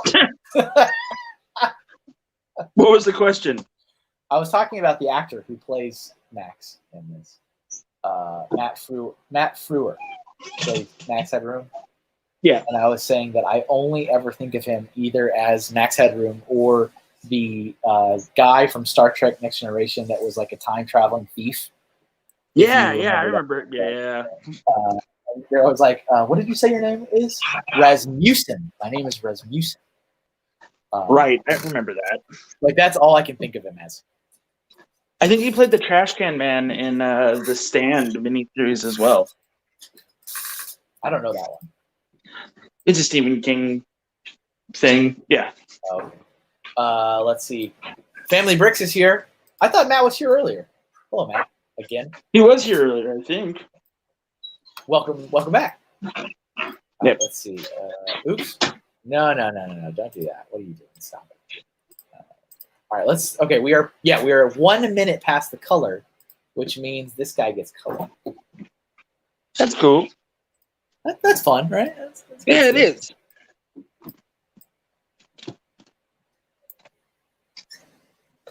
Let's go. I panically sent you messages on Instagram, by the way. Oh, I would not have seen that. Yeah. Oh no! Like, pretty much. So your internet died. It did. Lame. Bama Bricks went to the Anubis headgear from Stargate. I can't copy things apparently on this, so there we go. So here we are now. In a couple minutes, you'll be like, and also I can't talk either anymore. I'm just going to type in the chat. So just read what I say. It's fine.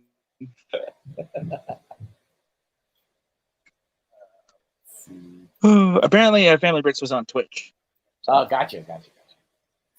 Mm-hmm.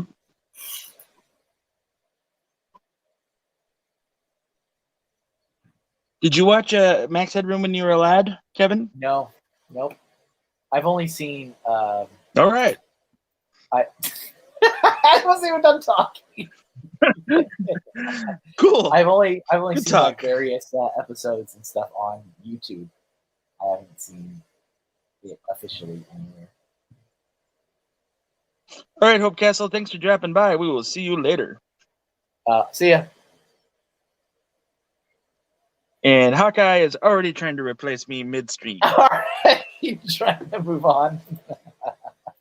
Uh-huh. Yeah, Reed, I'll take you up on that. Don't let Moving me right forget along.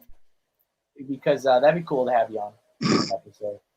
It doesn't mean anything's wrong with Jeff's performance. It's what it means, guys. I understand. It's okay. Who's Jeff McWee anyway? He's the Weeze. Who is this guy? How'd you get here? That was so funny when during the 72-hour stream when I had Greg Highland, and I was like, "Hey, Greg, welcome to the stream." He's like, "Who are you people? How did you get in my house?" Like, classic. It's always a good time. That was fun. He's never done anything like that Oh, really? Nope. So we did several troubleshooting sessions. Nice. I think Brian. Go ahead.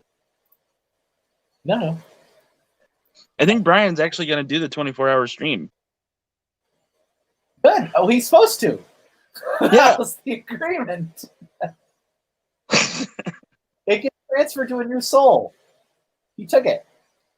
It's done. He can't get out of it. Was he trying to get out of it? A little while. I think he's actually like basically committed to the idea that he locked into this contract. You're all robot-y now.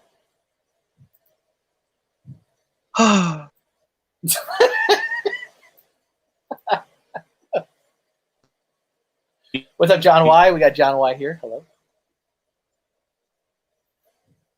Man, I'm just everything's going slow. I'm sorry.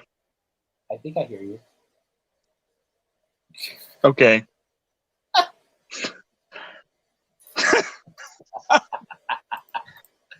No, you're there. You're breaking up though. Like every other word breaks up, and then you're robot-y sometimes. So. Okay, give me a minute. I'm gonna try to fix this. Okay, bye. Let's see. Now you're stuck with me, the artist.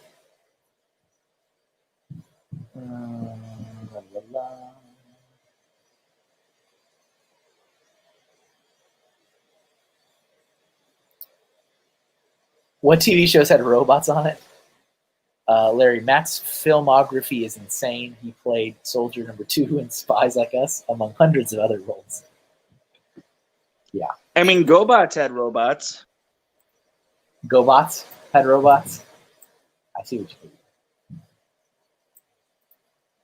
do. Hello, Tristan. Domo ergato, Mr. Robot.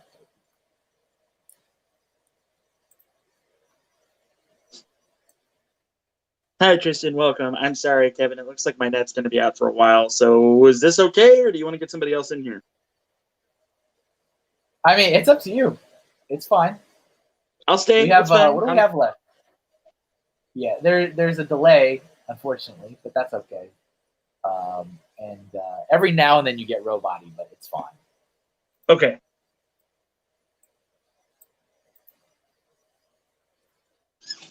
Let's see, Joseph's water. Can you draw yourself as a Sailor Scout? Oh, Joseph's water. That would have never. That thought would have never crossed my mind.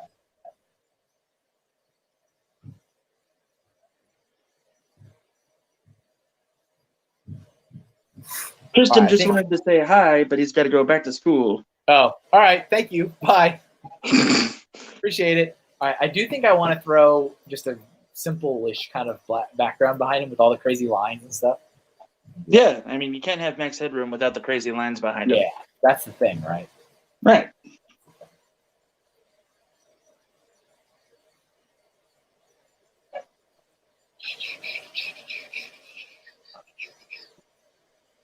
Let him stay, but make a note of this on the application, says Howie. That's fair. That's fair. Unreliable.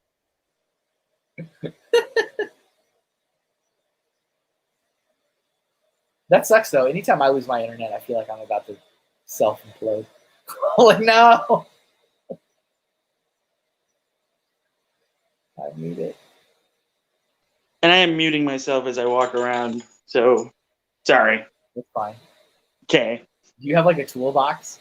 I see you trying to fix the internet like an old school like electrician. Like with a toolbox and a hammer and a screwdriver. I basically yelled at my router, and that didn't work. So now that didn't do anything, huh? All right. Nah, nothing. Usually that does the ticket. I don't know why it hasn't. You got to give it the old Fonzie punch. Like just roll your hand into a fist and just pound down on it. So, all right. Maybe. They also adjusted wires, so you know. Peter Brick says reset. Oh yeah, that was the first thing I did. Did you unplug it and replug it? Right, that's what IT tells me. Have you tried turning it on and back off again? What do I look like? A rookie? Kevin, did you have dial-up internet, or did you not get internet until you were an adult and on your own? No, I had dial-up when I was a kid. Yeah. And we had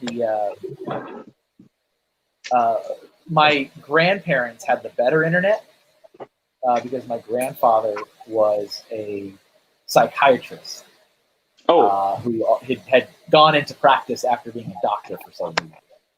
And so he had the nice internet at his place. And so it was fun going over to my grandparents' house and using their internet. And he had he didn't have a cell phone because nobody had cell phones yet when I was younger.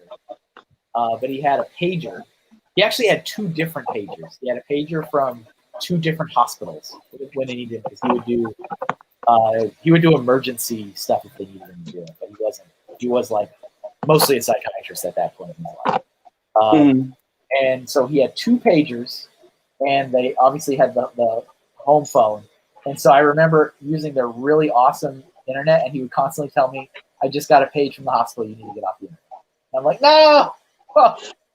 But like I remember him constantly having to tell me to get off the internet so he could use the phone. That makes sense. What did you play games, or what did you do? I did some ridiculous youthful things. So I did a lot of video game related research and stuff. Like I was constantly this is gonna look terrible. I think I should cheat with this. Yeah. I was doing like show me where secret things are in this game. Show me where I can find that. Like stuff like that, you know? Yeah. A lot of video game stuff. I remember making my first website using GeoCities. Like everybody, right? And so I had my own website, and I called myself a video gaming expert. Wow. I was such a lie. But I was like, I'm a video gaming expert. Here's all these things I found from other websites. Did you want to be a Nintendo counselor when you were a kid? I didn't know that was a thing. Yeah. But one of my favorite websites to go to was a site called Zelda Heaven, which was like amazing because it was like it had a forum and an art gallery, and it was all about Legend of Zelda stuff and all the different games. And at that point, like the newest game was either Majora's Mask or even Ocarina of Time. And so I was like, it's got everything from the Super Nintendo one too. It's great. I was all about it. I would be too. That sounds awesome. And then I always remember getting mad because my grandfather was like, I just got a page from the hospital. You guys get off the internet. No. I'm trying to find out how to get the Master Sword, Grandpa. All right. Okay. I think that's my max headroom drawing. That's a good max headroom, man. It's awesome. Thank you. All right, let's do another one. What do we got here? Let's see. What do we got? What do we got in the chat? Let's see. I mean, we could do Extreme Ghostbusters. I'm just saying. All right, let's do that one. Let's get it out of the way. Let's get this one out Let's of get that out of the way so he shuts up. Cool. All right. Oh yeah, Tanya's got some good ones too. He does. Strawberry Shortcake or Rainbow Bright. Those are some good ones, Tanya. You should do Rainbow Bright. Rainbow Bright is dope. All right, I'm gonna do that one first. Don't let me forget about yours. I'm sure you won't. No I'm worries, sure you won't. won't. I'll be like a bad penny, always turning up. Let's see. Joey says, I barely knew there was video game school or classes, and I wanted that badly, but I was in Catholic school and couldn't even get music classes. All right, let's look up Rainbow Bright. Rainbow Bright. Do you remember the Rainbow Bright movie, Kevin? No. Okay. Does anyone else remember the Rainbow Bright movie? Good talk. Good talk.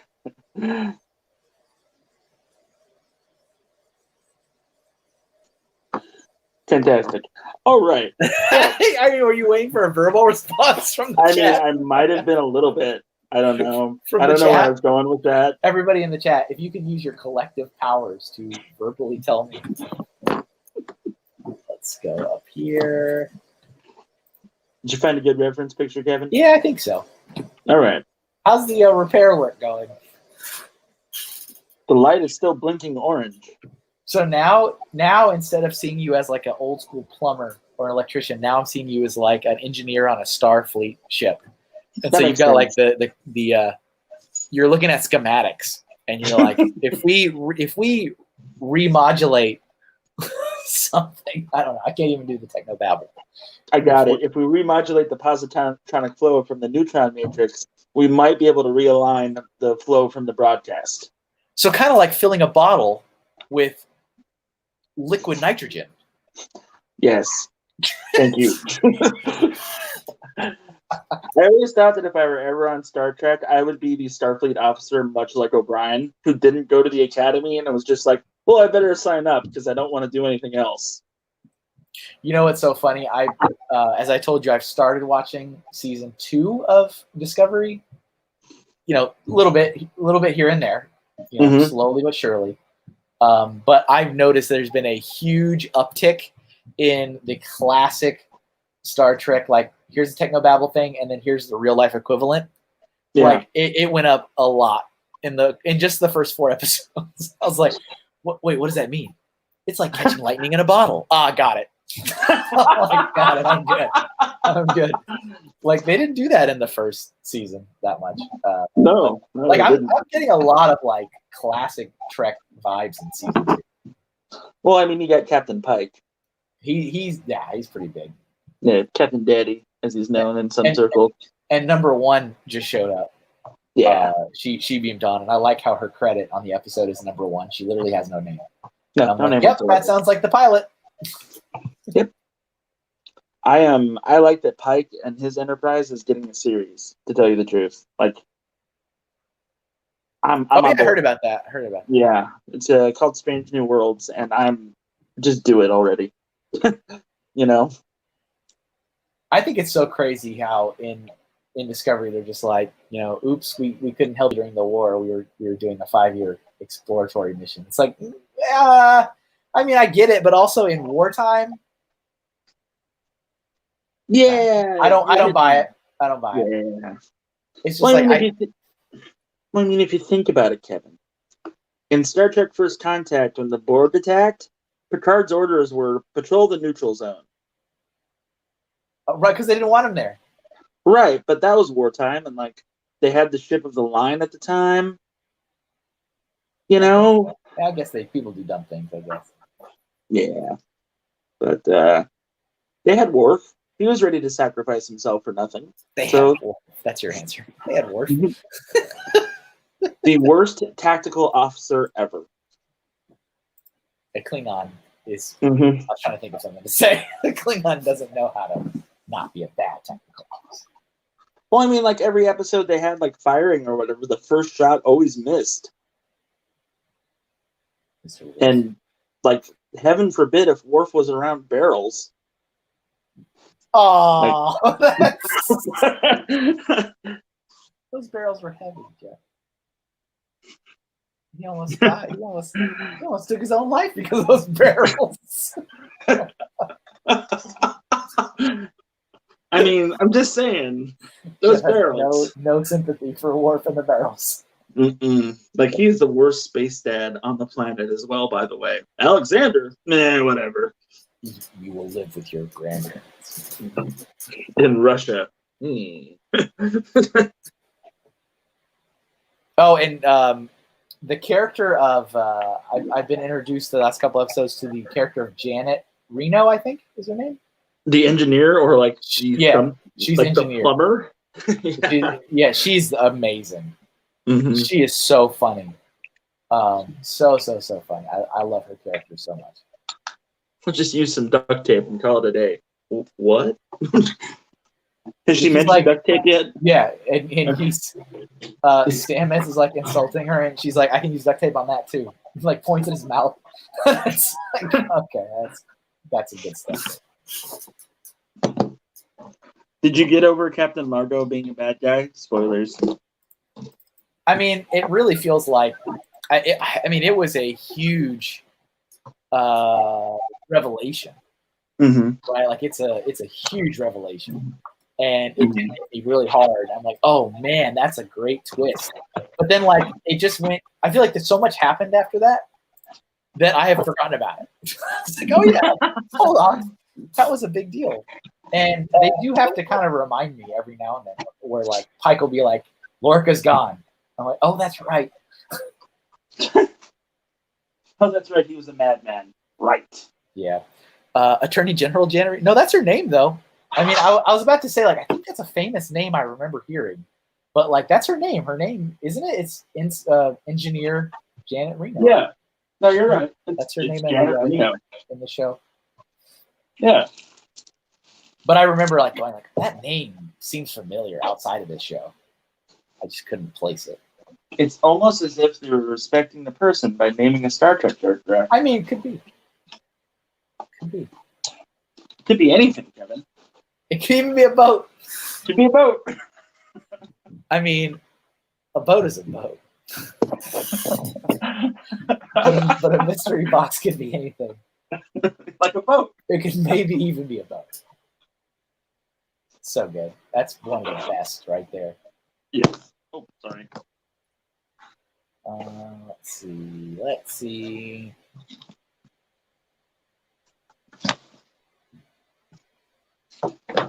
I hope what I'm doing is not loud. I don't know what you're doing. I mean, my mind is all over the place into what I think you're doing. Oh, I'm modifying like, the shield variants. It's fine. Yeah. Oh, okay. So now we're at the point where you're in your repairs, where you are under the hood of a car. So now you've got like a car, and you're, for some reason, because that has anything to do with your internet, you're fixing some kind of engine. Or setting up a light box, one of the two. Yeah. I'm sitting by my router as it's in another room, and I have like 100-foot Cat5 Ethernet cable going from it to my computer. And I'm just like looking at it and going, any minute now. Come on. So, yeah. That's annoying. Yes. Yes, it is. You're not wrong, Kevin. Yeah, Larry, I still have not seen Lower Decks. It's on the list. It's on the list. It's good. It's funny. No kids, Kevin. No kids. You have said this. No I have. I don't know, like, my dad would watch Star Trek with me when I was a kid, or like I would watch it with him, and Star Trek is a family show, but like, yeah, my kids don't really have any interest in Star Trek. No. Were your kids like sport people, or were they nerds like you? They're not sport people, but I mean, I guess nerdish. Yeah. Nerdish, I suppose. What does Medium Hinkle want to be when he's all grown up? Oh, goodness. So he either wants to be a streamer and play video games on the internet in front of an audience, like Brian, or he wants to be a professional Lego builder. I'm like, okay, that's also Like your dad. That's not Like Dad. It's not real. I think there's one more thing he has said. All of them are like very kind of like adorable things, but they're also like not real.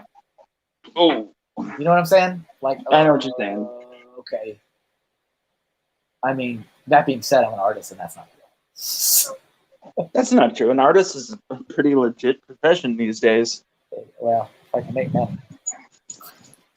I mean, this is like this year is a huge trial year for me. I mean, I've been doing this since 2018, amazingly enough. But like this year, I have gone full force into everything I've been doing. I've been working insane hours every day. I've got, I've been chewing on commissions. I've been pushing Patreon. I've been pushing Etsy.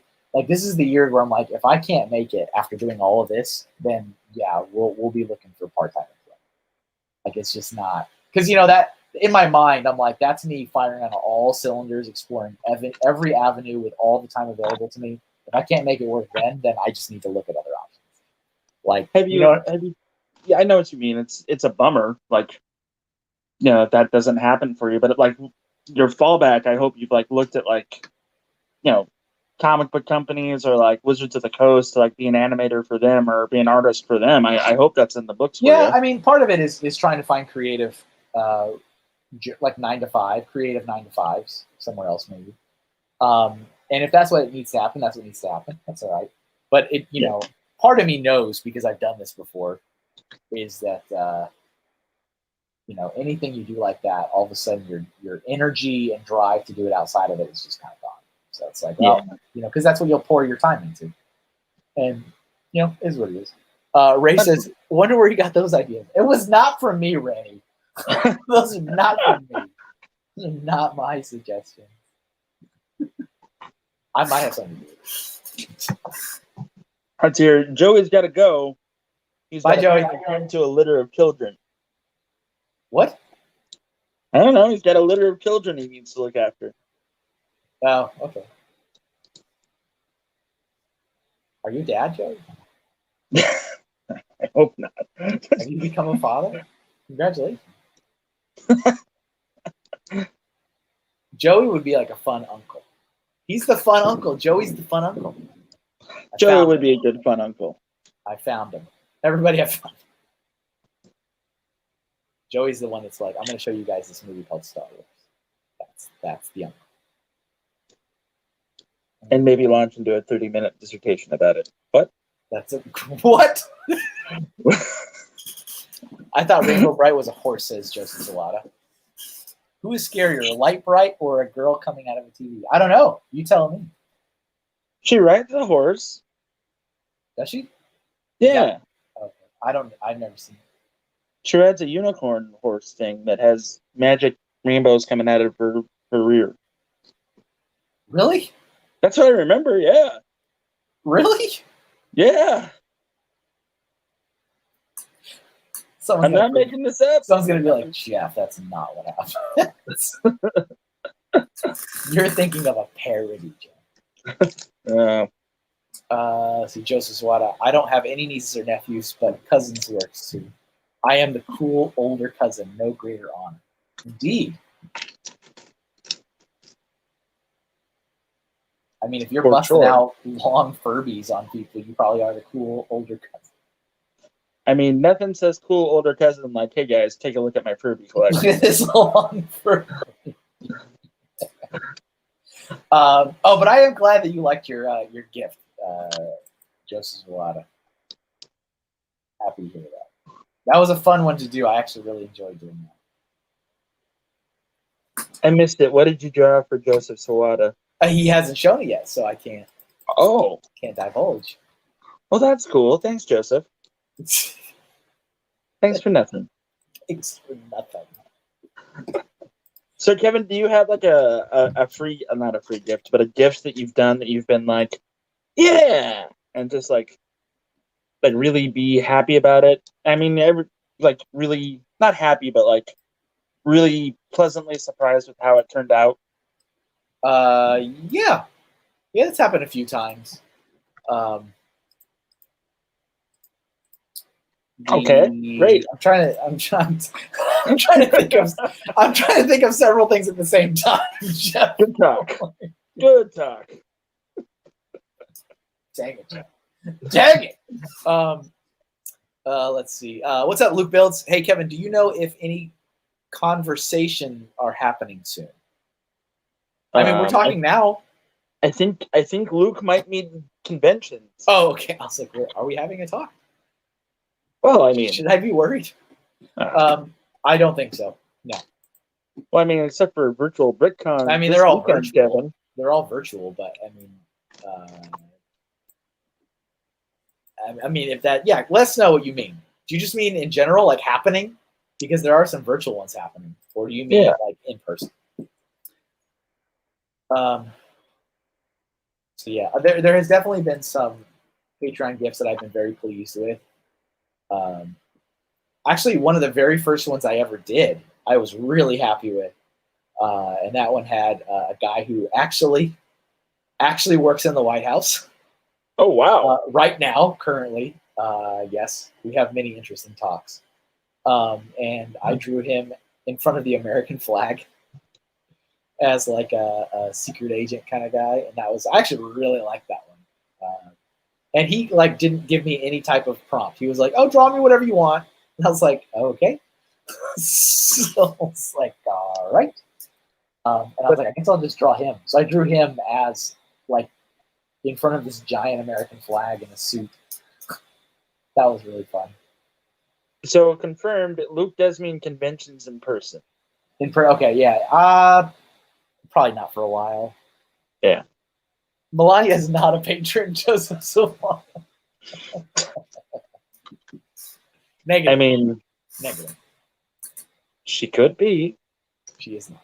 I have a list of names. She's not. Unless she's lying about her identity. That could be it. I did get a new patron yesterday, though. So thank you. Shout out to Ben Cardy for joining my Patreon community. Appreciate that. That's awesome. Maybe they'll get a sweet Kevin Hinkle drawing. Indeed, you will. Yeah. He joined in at the $5 tier, so he gets a draw. That's a good deal. I'm just saying, like, not because I'm your friend, but like, as like a guy that appreciates art, like $5 ain't bad for a pretty good piece of original art. Just saying. Yeah, like I've said before, it's normally when people hire me for a commission and I do something like that, usually at minimum I charge $50 or something like that, but normally it's in the $60 to $75 range. Mm-hmm. So you can get that for $5 if you. I mean, granted, you're pledging to support me for however length of time your financial situations allows, but it's a pretty good deal. Yeah, absolutely. MJS Sweet 130 says that they missed a lot. Not sure what's been drawn, but my suggestion is Cookie Monster smashing a cookie like Gallagher with a Smash-O-Matic. With a giant hammer. He's Smash-O-Matic. What's Kevin. Up, MJ Sweet 130? That's what it's called. It's called what? It's called the Smash-O-Matic. That's what the hammer's called? Yeah. I didn't know that. Well, there you go. You're welcome. Good talk. Did you give up on the router? Yeah. I texted my company. You took your gloves off and you threw it on the engine of the car, and you're like, "This is fried. You're going to need a new transmission." Went to the kitchen, grabbed a frosty beverage, and was like, "Well, I've done all I can. I hope she works out." Well. Yep. That's where right now I'm working on a speeder bike. That sounds more fun. What kind of frosty beverage did you do? Long pause. Is it an alcoholic beverage? Yeah. I mean, it's 11 o'clock. It's time for a beer. Dang. Okay. I mean, I don't judge you. It's fine. We got a little bit looser last week because of it, so I figure why not now? Hey, it's 11 o'clock. I said nobody ever. No one's ever said that. Hey, it's noon where you're at, so I figured, yeah, why not? It is noon where I'm at. It is noon where I'm at. I'll give you that. You may have that one. His name here. Let's see. Kevin's MCs have gone straight downhill. Someone else. Let's see.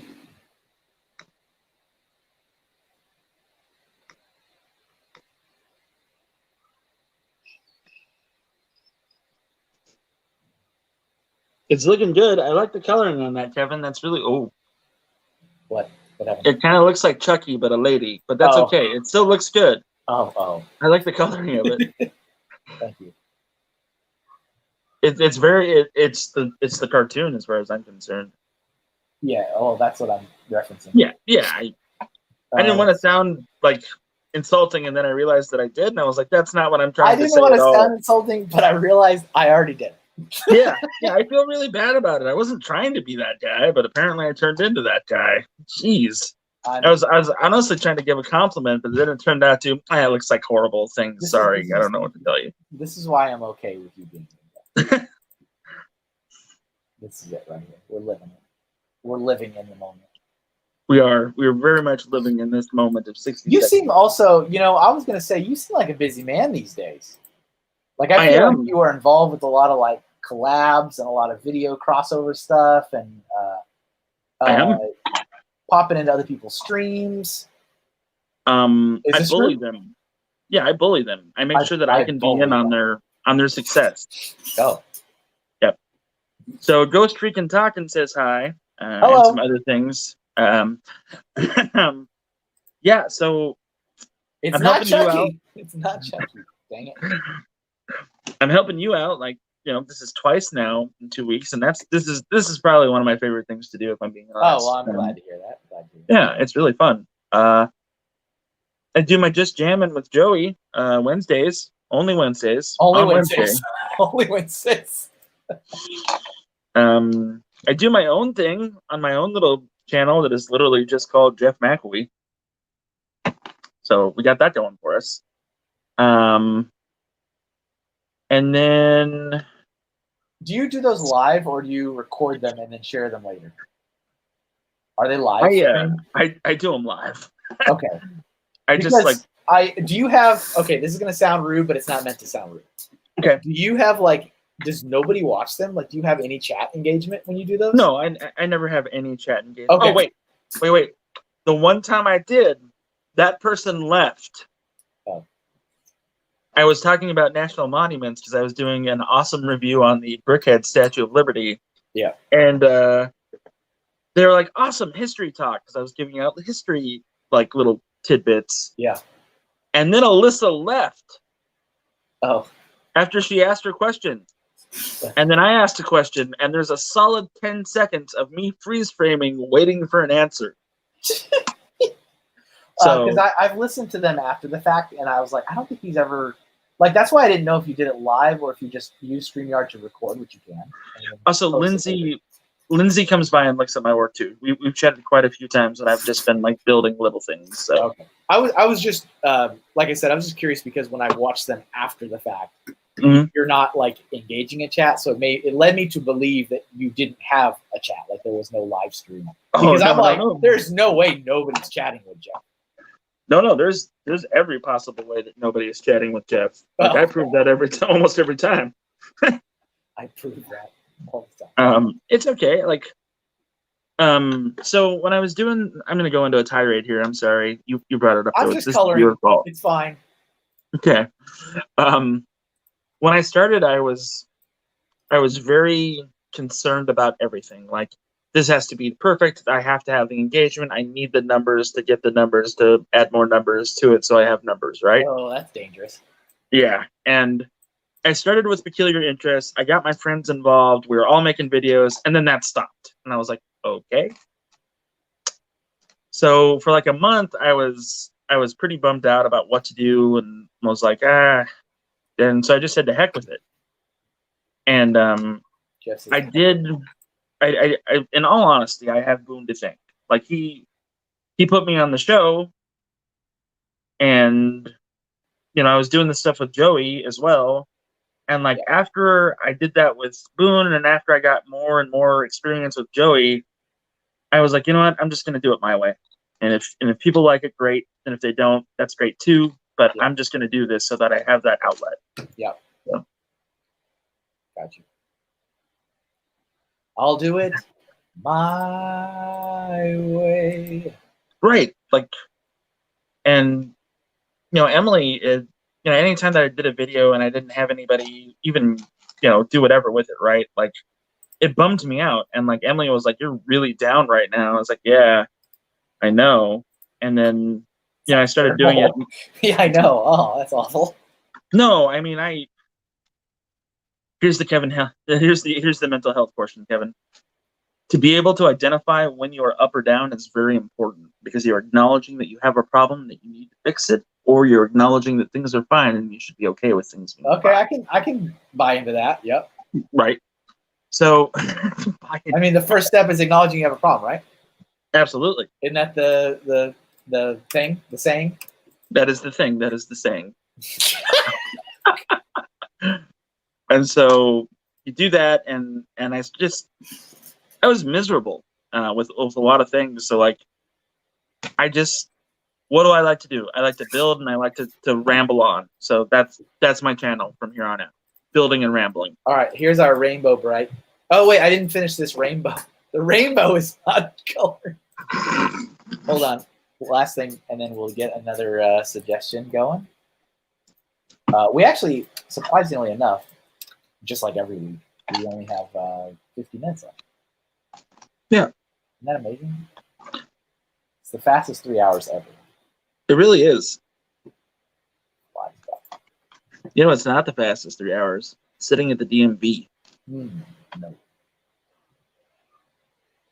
I'm just saying. Correct.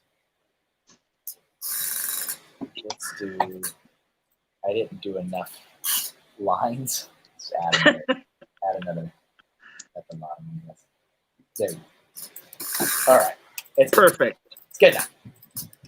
Here's what we got so far. Look how giant Max headroom is. Max is huge. I should have scaled him a little bit more down. That's fine. All right, so we need another suggestion. I guess we could do yours, Jeff. Oh. Oh, okay. That's very polite. Thank you. I appreciate it. Throw that back in the chat if you don't mind. I can't. Okay. Otherwise, I would. It's fine. Let me find your suggestion. I'm gonna put it in private chat. Maybe that'll work, right? No, I can't copy from there, and I can't. I mean, for obvious reasons, they won't let me present from private chat.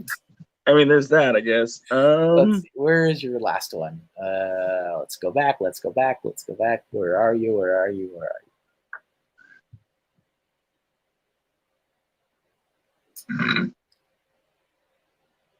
Where did that comment go? And Larry, if you're still listening, don't let me forget to send you the Max Headroom. I might forget. Just because when I go, here we go. When I go back and save them all out, I will look at the stream to tell me who got it. Like I'll look at the comment on the bottom, and since it'll show Joey's comment, I'll probably forget to send you a comment. I'll be honest with you, I'll probably forget because I'll be like, oh, Joey requested that one. So I'll probably won't remember. Let's see. All right. Extreme Ghostbusters and XS. You want the whole team and the car? Okay. Yeah. Yeah. We're not doing that. So let's What? what? I'm gonna pick one character and I'm gonna do that. All right. You know what's funny though? It's like when I ask people for a suggestion, I'm like, give me a suggestion.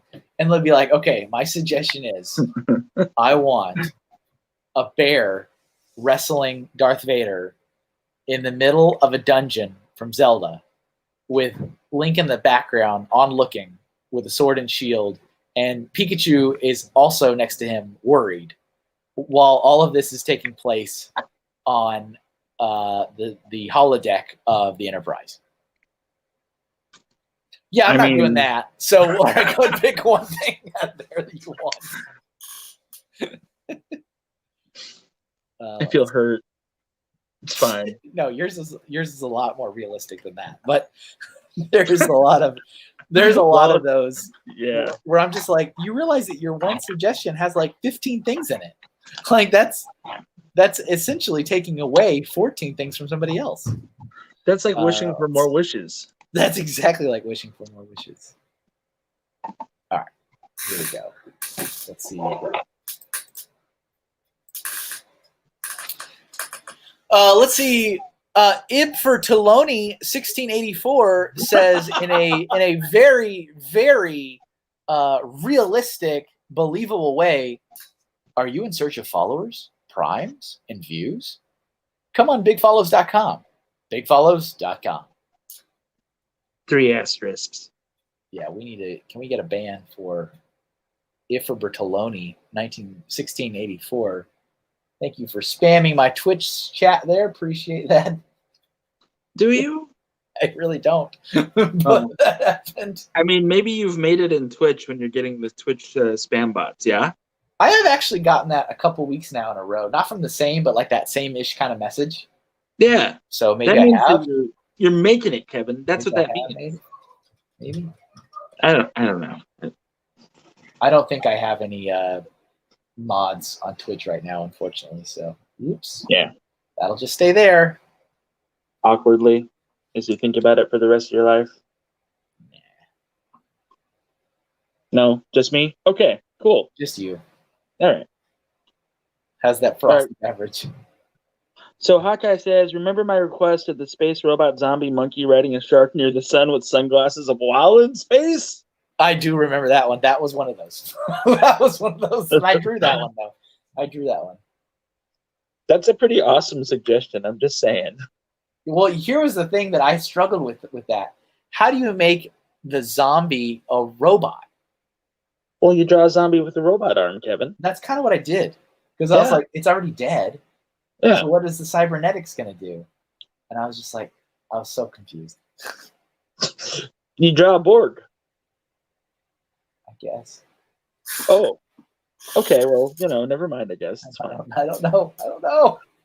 Well, Borgs are zombies, right? Are they? I mean, the organic part's not dead. I mean, it kind of is. It has no individualism, but it's not dead. I mean, it's not alive either, though, right? Oh, we're getting into this. We're getting into this conversation. Ooh. Well, it's great. No, but that's just the thing that I think about. The thing I'm constantly thinking about with anything that I do that I ask for like input is I try to think about my time. I mean, I'm always thinking about how much time I've got available, but like how much time I can dedicate to one person versus the overall.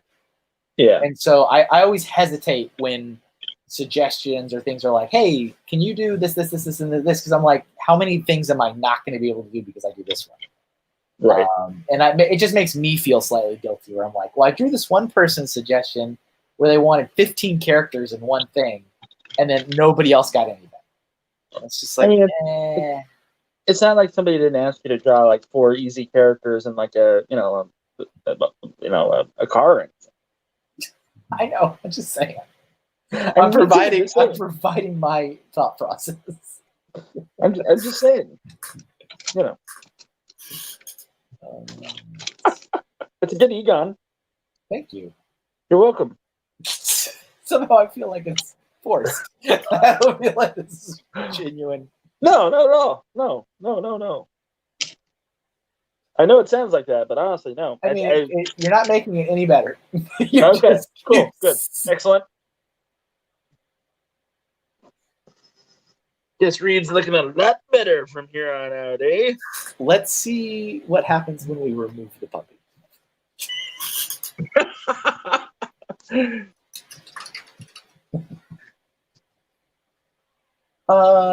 Where did you say you're from? The Upper West Side? I'll always quote the second one over and over. I know. Always. The second one had some good lines, though. Hey, honey, the guys want to go down into the tunnels and check for slime. Do you want to cancel this whole dinner thing and go with them? Yeah, that was.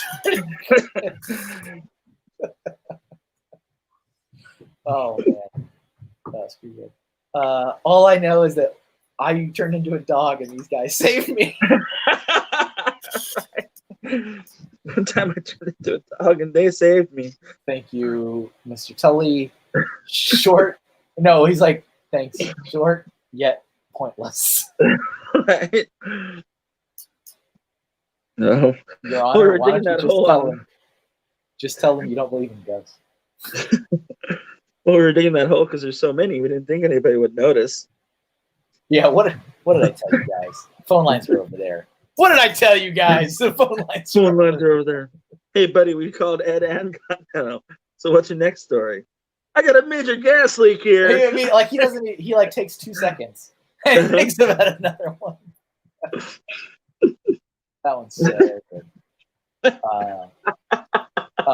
Your Honor, I would just like to start by saying at least three-fourths of us voted for you in the last election.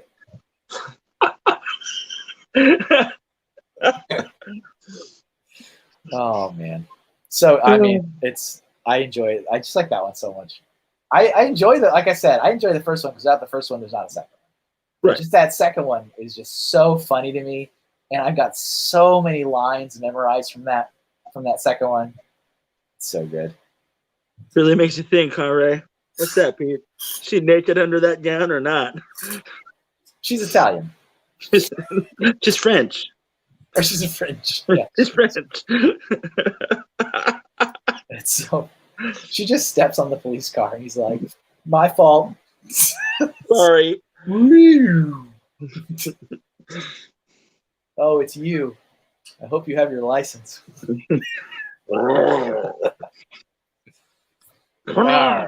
Exactly. So good. That one is so good. That's my favorite. It's always going to be my favorite. That's fair. It's okay. Really? Did you did you happen to catch the license on the locomotive? Sorry, I missed it. As he's getting like run over by a ghost train. I got a call from the dock harbor master. The Titanic has arrived. And then, I mean, even to make that one better, having like, didn't they have like, wasn't it Cheech and Chong or maybe just one? Yeah, it was Cheech and Chong. They were like, late than ever.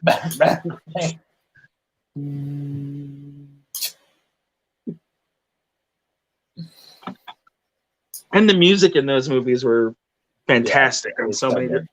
Kevin, my internet's returned. I will be right back. Oh, all right. Sounds good. Jeez Louise, professionalism just isn't happening on my end today. I'm sorry. That's all right. This will only reflect decently harsh in the in the review evaluation. Thank you for your assistance with today's live stream. All right, so this is not. Why is it? 1 second. All right.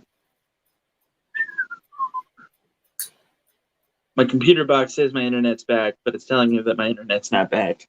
Well, sometimes it needs a little bit. This site can't be reached. All right. So we're just going to give it a minute to cool on out. Did you finish your frosty beverage yet? You still got time to finish it now. We're good. I mean, it's noon where you are. Oh, boy. Yeah. I've actually never had alcohol in my life, Jeff. Really? You're not missing much. Never had it in my life. I've also never smoked anything in my life. Least of all, legal cigarettes. That's fair. And I never had any peer pressure from my friends to do either thing through high school or college or anything because all of my friends also had never partaken, which I thought was really interesting. That's all of my friends smoked in high school. So Rick Somniak is here, and he's throwing drama and profanity. You know, I actually completely forgot to even say my disclaimer today. Did.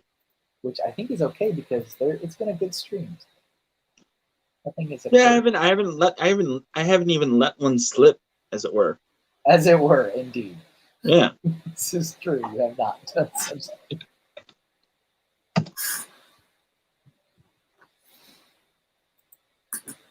He wanted ghost catchers. Who wanted ghost catchers? They're making fun of me. It's Of fine. you? Oh. It's fine, Kevin. Is it true? All right, so I've got to reset my computer, Kevin. Give me 1 second. Yeah. And I'll switch to my computer. But right now I'm still on my phone. So there we go. That's fine. It's fine. We're all fine. How are you? Well, I'm good. Look, we're about to have company. It's so interesting how their outfits are so drastically different in the cartoon. Yeah, they had to do that due to the animation style that they were using in the cartoon. Like the pilot, like teaser, this is what the show is about. They were all in the tan costumes, and they all looked like Dan Aykroyd, Harold Ramis, and the other two whose names I can't remember right now, which is unfortunate. But like, there was a likeness problem, and then there was also a legal thing. Like Bill Murray, I guess, got upset about it. Yeah. I think, from what I remember, I think something very similar happened to the Men in Black cartoon. Yeah, it did. Where the two actors from Men in Black were also like, these can't look like us because you got to pay us money or something. And so they had to make them like kind of look like them. You know what's really funny about the real Ghostbusters cartoon? The guy that played Winston applied to play the voice of Winston, and it got him nowhere. Like, they rejected it. That's interesting. Like, really? Lindsay says, that's rare, Kevin. I grew up in Utah and had peer pressure there to smoke cigarettes and other things to drink. Yeah, I mean, I know it's like normal for most people, but I never had any of that from my friends. I guess all my friends were like equal nerds.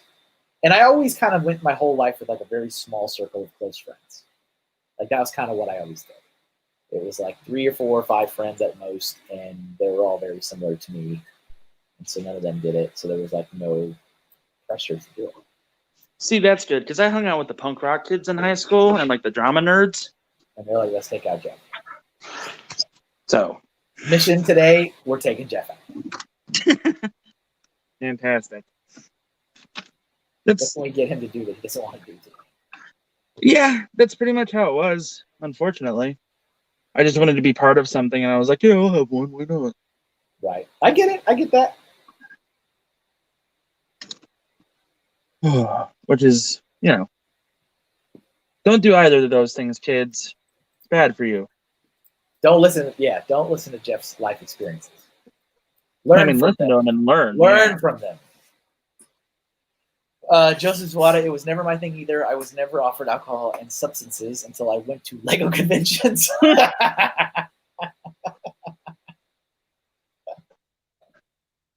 That's awesome. Great. That's also a thing. Yeah, it's very interesting, especially not drinking when you're being at, really any show, Brick World, Philly Brick Fest, Brick Fair, Brick Con, doesn't matter. And it always comes to that point in the night where everybody's drunk. And it's just interesting to kind of have that top level view. Like, what's going on? What's wrong with all of you? Bluegrass Bricks wants to know if that's strawberry shortcake or not. Rainbow Bright. Rainbow Bright. Rip your liver at Philly Brick Fest. This goes straight down. I've heard it gets pretty crazy on the after hours. The only shows I've ever been to, I always was like as a spectator, not like part of the cool kid club. So yeah, it gets crazy. I've seen many people hugging trash cans. Oh boy, all kinds of ridiculous stuff. But I get that, like, for people, this is their vacation. Yeah, they work all year. They're tired. They get to build Lego, have fun with their friends, and so it's a vacation. That's what you do during a vacation. You have fun. But yeah, it gets wild. The only thing that's kind of weird. It is kind of weird when you think about it, is that Lego isn't inherently a kid's toy. And so you're always going to have kids and teenagers that are going to be at these shows because they enjoy it, because it's designed for them to enjoy it. And so they're there, and then it kind of gets weird for them when you got to like kick them out of the room and stuff. It's like all the kids need to leave because all the adults want to drink right now at this Lego toy show. You know, it's kind of like I get it because they're always kind of weirded out about it. Like, this is weird, but usually they find other things to do. You know, they go play video games and stuff in somebody's hotel room or whatever. Yeah, I heard Brian Saviano had an open invitation. Open invitation. To play games. Yep. Open invitation, always. Mm-hmm. They push drinking every night at Philly. Yep, open bar. Yeah, Philly is actually really interesting because Philly is the only show that has a complimentary open bar. Really? Yeah. Oh, God, I need to go to Philly. Oh God, I need to go. You hear this, ladies and gentlemen? It was open bar free, I think either 2 of the nights or 3 of the nights. I can't recall. I will be professional Lego builder during the day, and then I'll rip that off and put on my I'm fat, let's party t-shirt. And then I'll be Super Jeff. Exactly. Is Jeff naked? Yes. Yes. Again? We just did that last night. Yeah, let's see there. Go smoke in the bed of a pickup truck outside the convention hall is popular at Brick Fair, Virginia for the cool teens. That's what I've never known that. Comic-Cons. I have never known that, Joseph Zulata. Okay, let's get another. We did 2 cartoons, so let's not do a cartoon on this one. Let's see. Absolutely. What do we got? What do we got, folks? We got a bunch of good stuff. Let me go over it real quick, okay? Okay. All right, let's see here. Oh, wait, Lemon Grab. That's a good one, though. I know that's a cartoon again. I kind of want to draw Lemon Grab, though. So draw it. It's your stream. Do what you want. Do what you want. So Brian says, I had a bunch of sleep, so I feel better. Excited to stream later. Probably going to skip the gym so I can do stuff. Brian, you are not going to skip the gym today to do stuff because Kevin today accomplished 1 entire month of going to the gym Monday, Tuesday, Wednesday, Thursday, Friday. 4 weeks in a row, Brian. I went today. I woke up at 6 a.m. and went to the gym and came back in time to stream. Brian's going to go to the gym today, everybody. Ladies and gentlemen, Brian's going to the gym. All On the other hand, you could not go to the gym, too. Stop it. I'm just saying. Like, I'm trying to encourage him because I know he wants to. He wants to, and he's already talking himself out of it. I had to work too, Brian. I got to work all the time. I mean, Kevin also has to put up with like me today, so he was like, "I'm going to go to the gym to put up I got to work, stamina." and I got to work, and I got to take care of kids, and I got to make meals, and I got to do homeschooling. I got to do everything. Ugh. All right, let's see. Where did that Lemon Grab comment go? All right, so my internet is definitely out. It was lying to me last time. 11:22.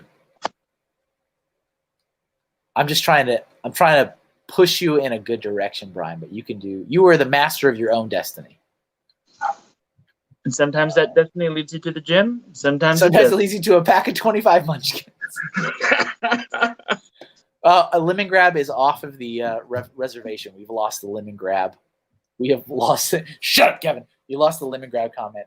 Miss Neverland, if you're there, if you want to throw it in the chat, I guess, Jeff, you cannot put it in the chat. I can't. Right? I'm sorry, man. That's fine. Brian Brick says Brian got a pizza and a 6-pack. All right, let me get a picture of Lemon Grab. Lemon Grab is such a funny character. He went for a 3-mile walk yesterday, Kevin. Oh, good. So, well, good. Yeah. I'm happy for you. I mean, you couldn't do 4? I did 5 this morning.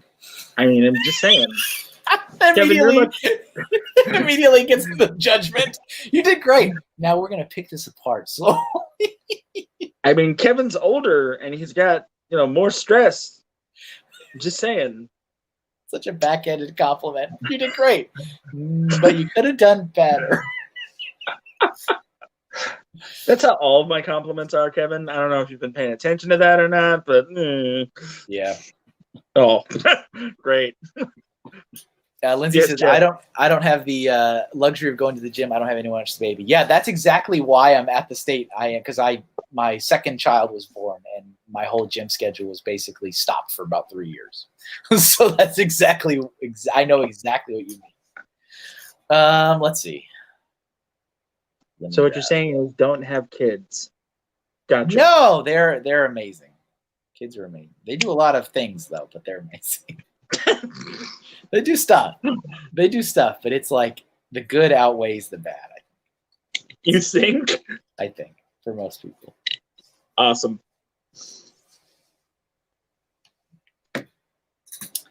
I love it. I'm just trying to push you. I'm just trying to push you, Brian. I know you want to. You know you want to. Just trying to push you. Let's see. This almost turned into the cartoon stream again. Almost. Almost. But these are on television. These are on, you can't do that on television though, Kevin. I'm surprised that didn't come up. What? Oh, you can't. Oh, the show you can't do that on. Yeah. Rick Samhe says, "Eat the pizza at the gym." No. There you go. No, probably not. Kids are good. Obviously, I have the wrong kids. Sometimes. I mean, you kept doing it. So it's like you had more of them. I mean, maybe the first 3 were okay. The 4th one's got to be good, right? Like rule of odd chances.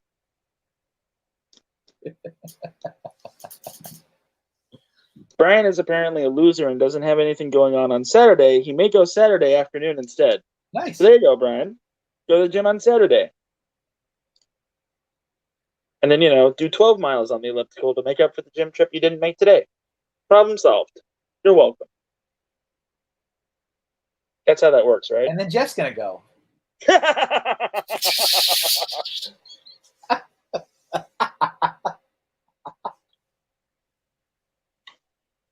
I'm sorry. Do you know another friend named Jeff? The solid confirmation of that laugh was so good. Oh. Pump the brakes. When did I get a 4th one? Remember the time you had kids and you forgot about your 4th child? Yeah. Kevin, did your parents ever leave you a place on accident? No, I don't think so. Oh. I mean, maybe when I was really young and I don't remember, but I don't think they did. Okay. So whenever my dad and I went places, I don't know if this is why the way I am today or not.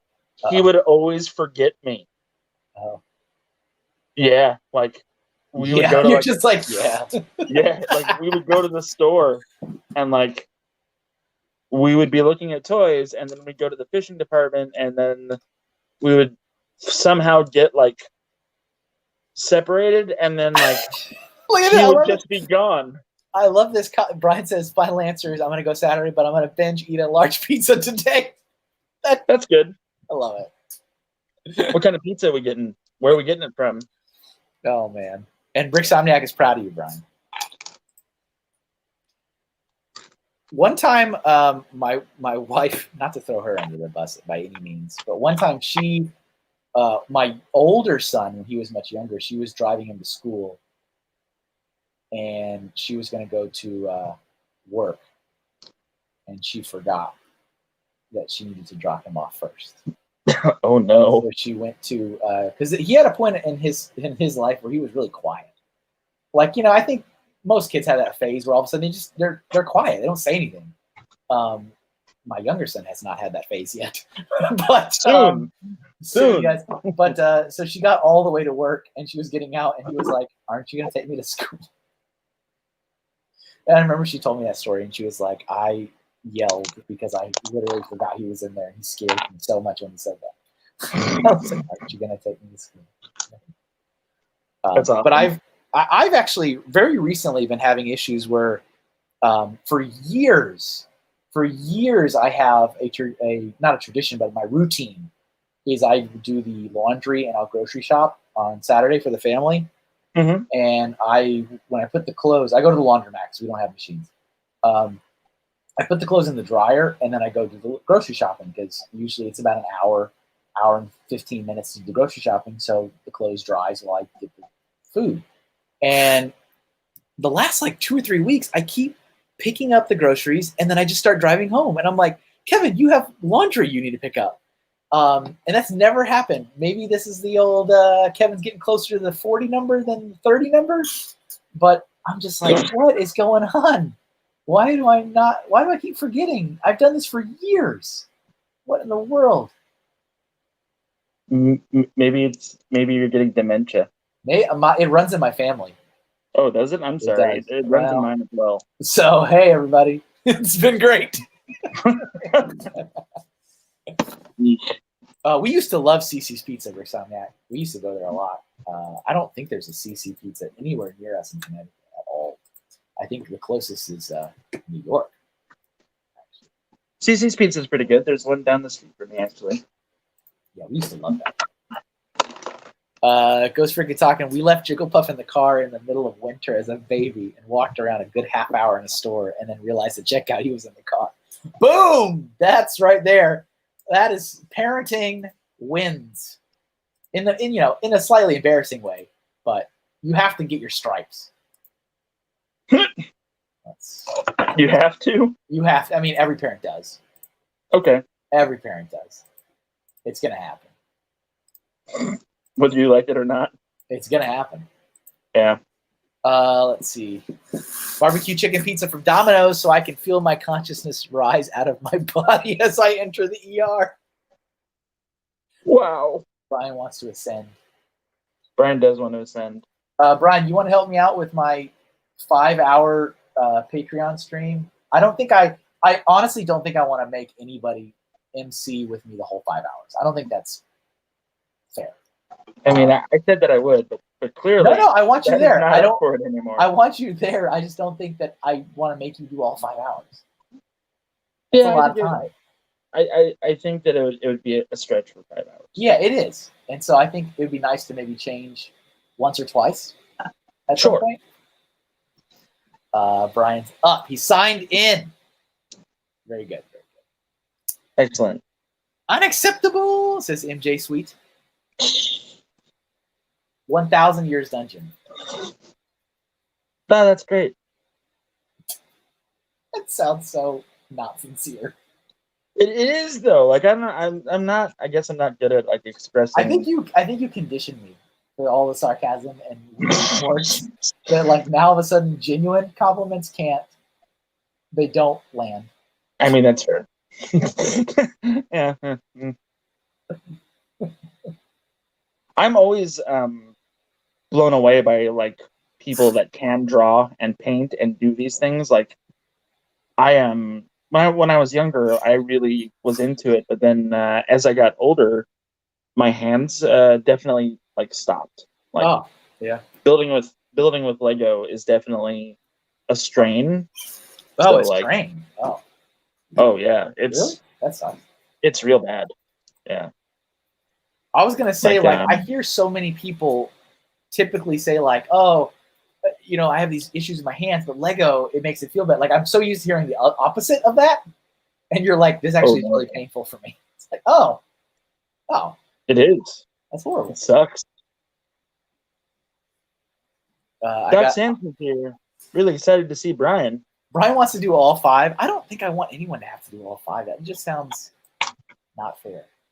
You and Jeff can both be on. You can both be on. There you go. Guys have I'll just draw and you guys entertain everybody. It's good. Is that good? I think I'm okay with that. Brian, are you okay with that? As long as you don't ignore the chat. I'm fine. We have a chat? There's a chat. My phone is only doing the best that I can, and there's a weird delay. So, like, anytime that you say something, I'm like, oh, yeah, I was about to. That's cool. It's fine. Yeah. We only got like 15 minutes. 15 minutes left anyway. That's cool. Brian doesn't want to talk to his fat friend Jeff, so that's all right. Ew, I don't want to talk to Jeff. I mean, I don't want to talk to me either, but here we are, buddy. Oh, what is wrong with everybody? What is Oh man. Okay. It's fine, Kevin. Don't worry. This is how we bond. Doc says, "Oh, hey, Kevin," and other voice guy. Thanks, Doc.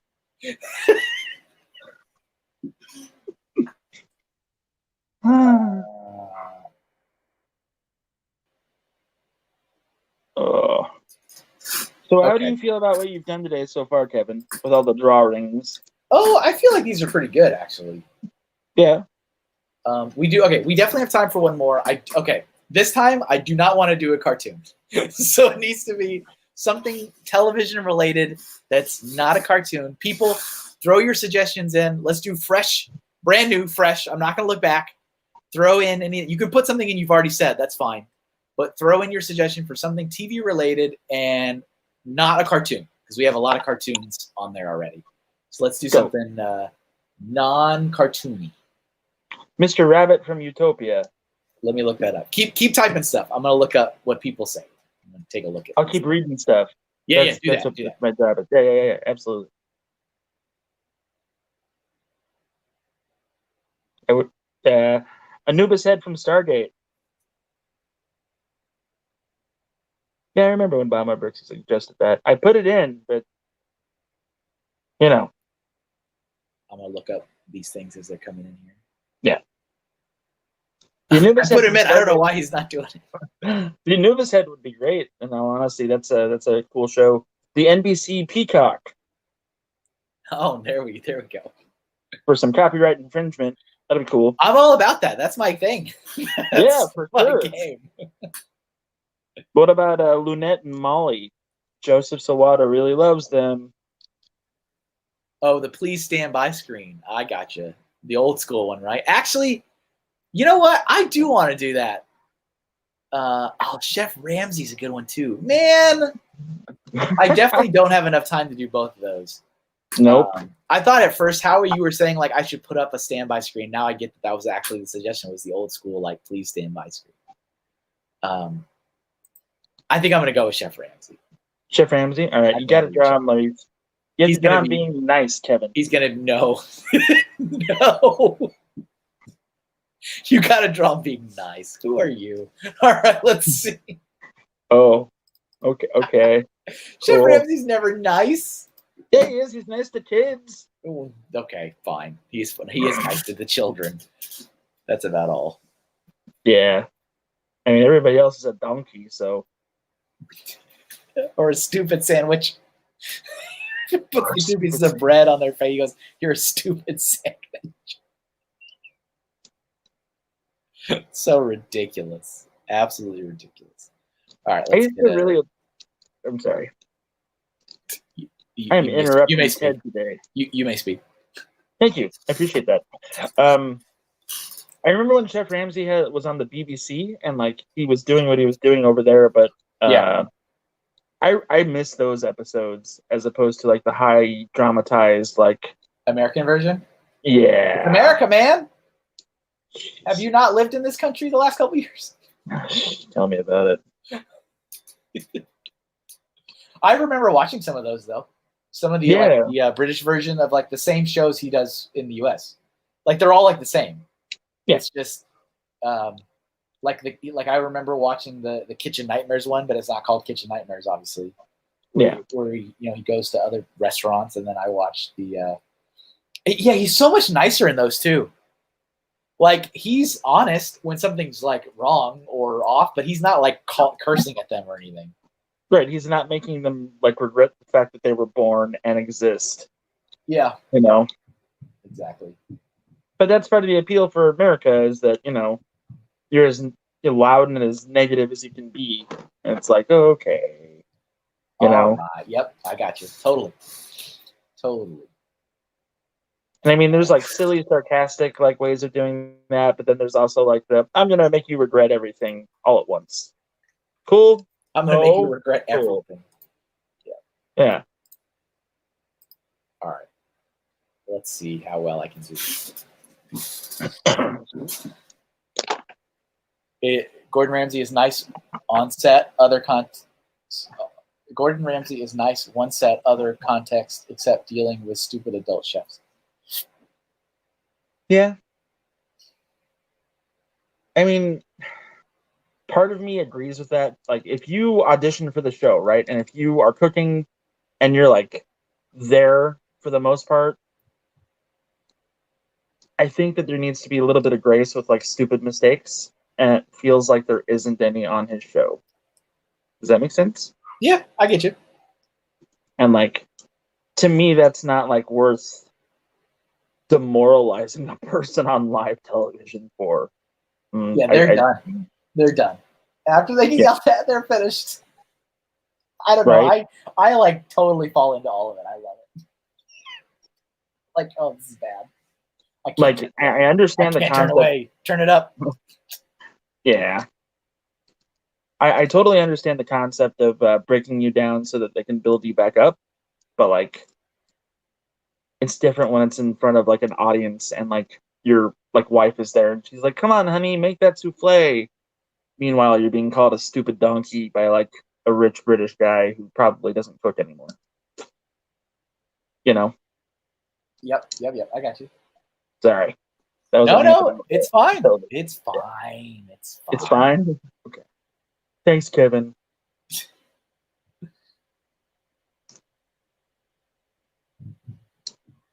I used to watch Hell's Kitchen for like the first, I don't know how many seasons. I stopped. Everything gets so far where I'm like, okay, I'm done with this. Yeah. But I actually really did enjoy that show too for a while. It was one of my bucket list items was to actually eat at that restaurant at some point in my life. But I was like, maybe I don't want to eat at one of these. So I changed my, from the show, I'm like, do I want to eat at one of these? So I changed my goal to just eating at one of Chef Ramsay's restaurants at one point. Have you done that yet? I have not. I would really like to. It's got a couple in Vegas that are nice. I was really disappointed because he had one in New York City and he closed it. So he doesn't have any. He has no restaurants in New York City, and that's like the thing that would be close for me to like actually make it work. It's pretty crazy, huh? Because you think like a guy like that, like why would you? And New York City, it's New York City. Everything's in New York.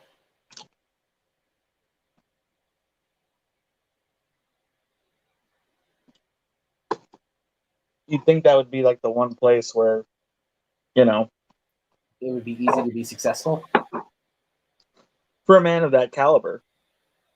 Because I just don't. I don't think there would be any reason for him to close a New York location unless it wasn't successful. Yeah. Kevin, we'll go to Ramsay's Burger Place in Vegas. That sounds good to me. It's really good. Love to. You been there? Oh yeah. Was it like $50 a burger? Yeah. That's fine. I'm sure it was worth every penny of it. It was. I'm ready for that, like that experience of having something from his restaurant. It's like that cost me $400, and I'll never forget that meal in the rest of my life. Like I'm ready for that experience.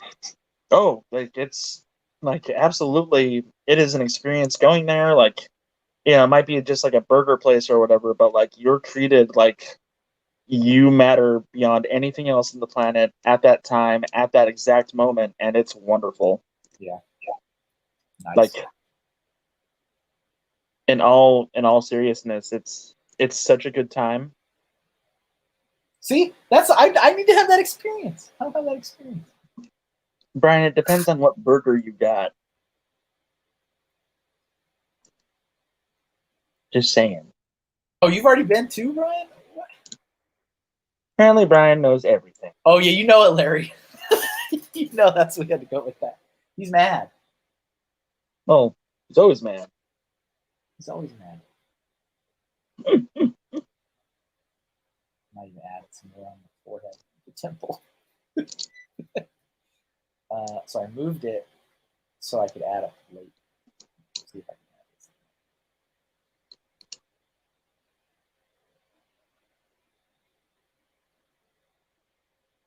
can add it. Excuse me. It really all depends, CC, on what you get. Like, you could do the $50 burger. You could do the $120 burger if you really wanted to. If I'm at a Chef Ramsay restaurant, though, like I'm going in knowing I'm going to spend a lot of money for food. Like, that's the thing. Like, his burger place is different than like his restaurant. You know? Yeah. Like, his burger place is definitely a different feel than like his formal dining restaurant. So just keep that in mind. To a degree.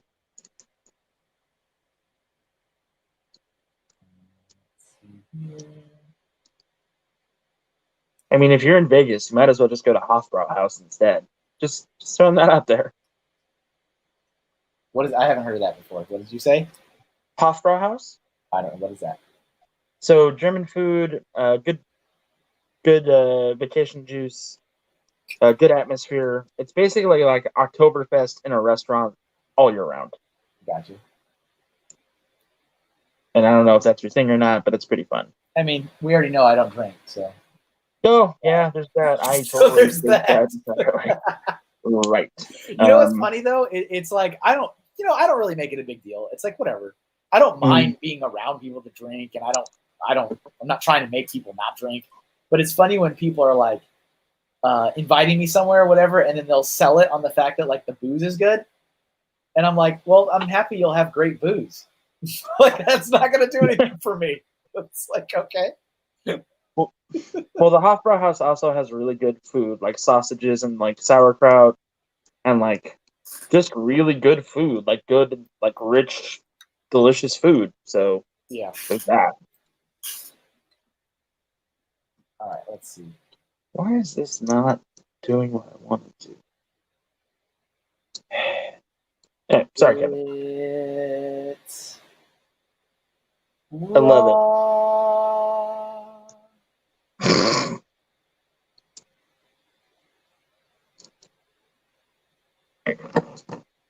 You.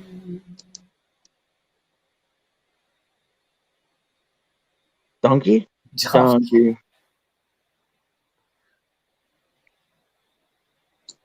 What times are we over? Oh no, we're actually doing pretty good. I bet you we'll end right on time. Yeah, 7 minutes left.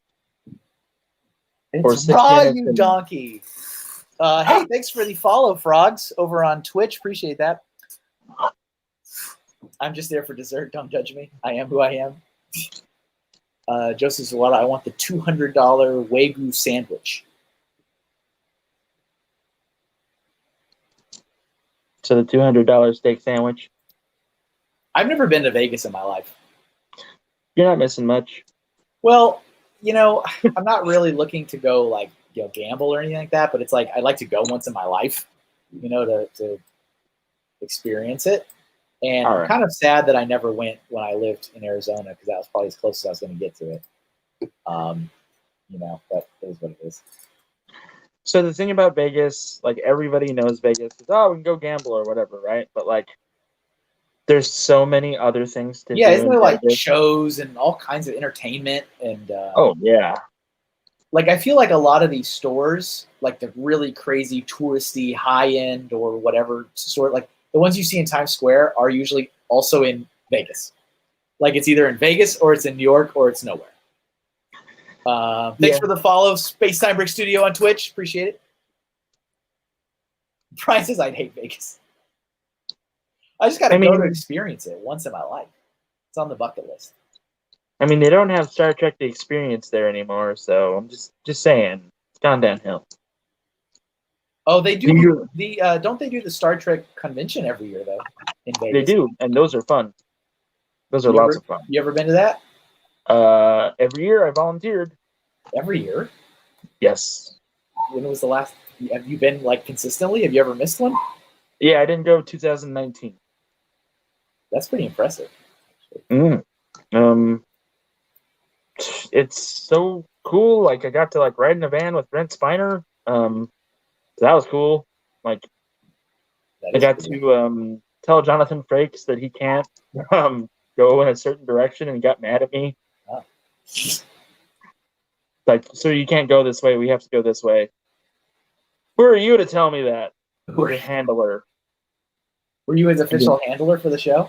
For this show, yeah, because I'd been there so many times, they gave me that special reward. That's kind of cool, though. It was. Jonathan Frakes is an incredibly nice man, but like he is very much Riker, and I'm going to do this, sir. We are not about to pull a Riker maneuver, sir. Exactly. Please leave the young lady at the bar alone, sir. She just wants to be left alone. She just wants to be left alone. And I found out why he sits in chairs all funny. Why? He's got a really bad back problem. Well, that'll do it. So like he can't like bend over like normal people can. Look, you can And be like Brian's handler at Brick Fair 2021. I would love to handle Brian. All right. Okay. Cool. Moving on. It's Raw, Jeff. You donkey. You donkey. Fantastic. I'm actually very happy with this Ramsey. Came out okay. Very nice suggestion, Cece. Hey, speaking of conventions that aren't happening, Kevin, you're doing BrickCon this weekend, right? I am. Right? I am. And where can we find you at that virtual booth? So yeah, it's interesting. This one is held through Eventbrite. So I guess Eventbrite has launched some like online options for shows because this is what they do and they need to make money somehow. So they're helping shows do online versions of what they're doing. So brickcon.org is the site for the show, and that's not any different. But now it's going to be virtual, and I am a virtual vendor. So it's a little different than what I did for Brick World, where I was just kind of talking, I guess. At BrickCon, I am a vendor. I have a vendor booth along with the other vendor booths, so I will be there.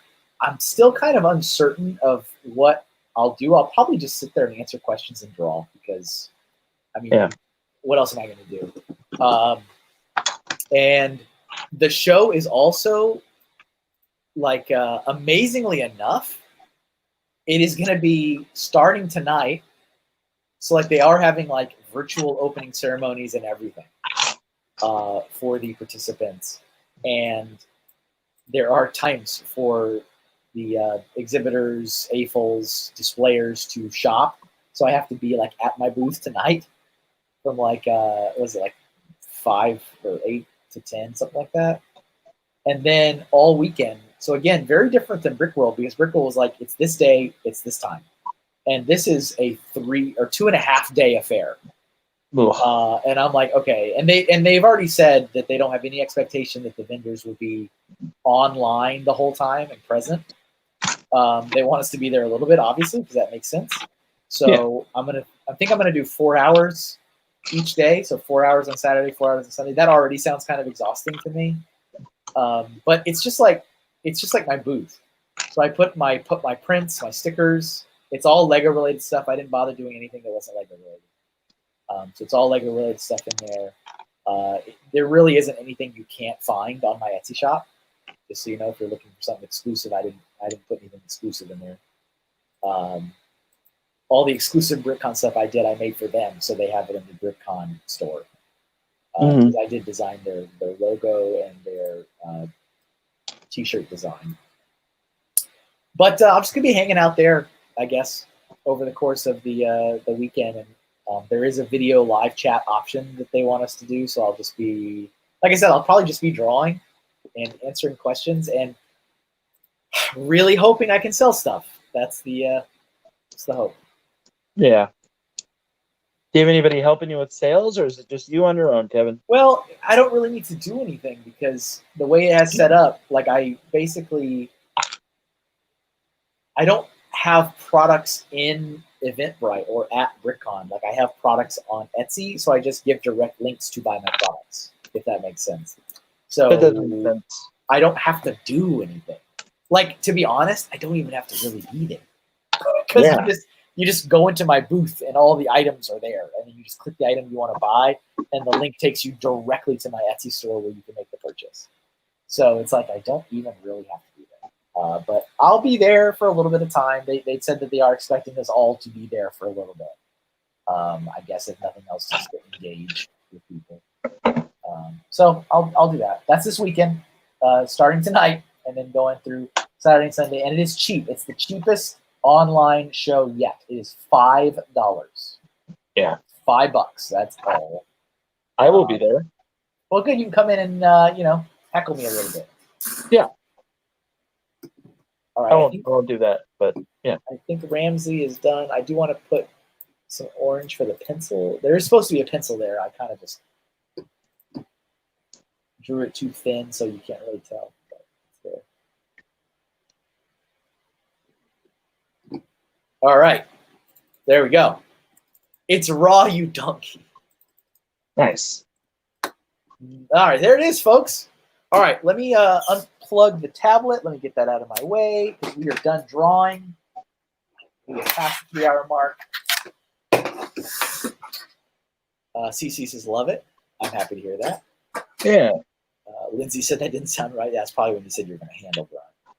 I mean, that's probably when I said I would love to handle Brian. That's probably what that probably was. Yep. Let me get this out of the way. All right, I'm going to take you guys on a tour of everything we doodled together today before we wrap. So let me start off up here.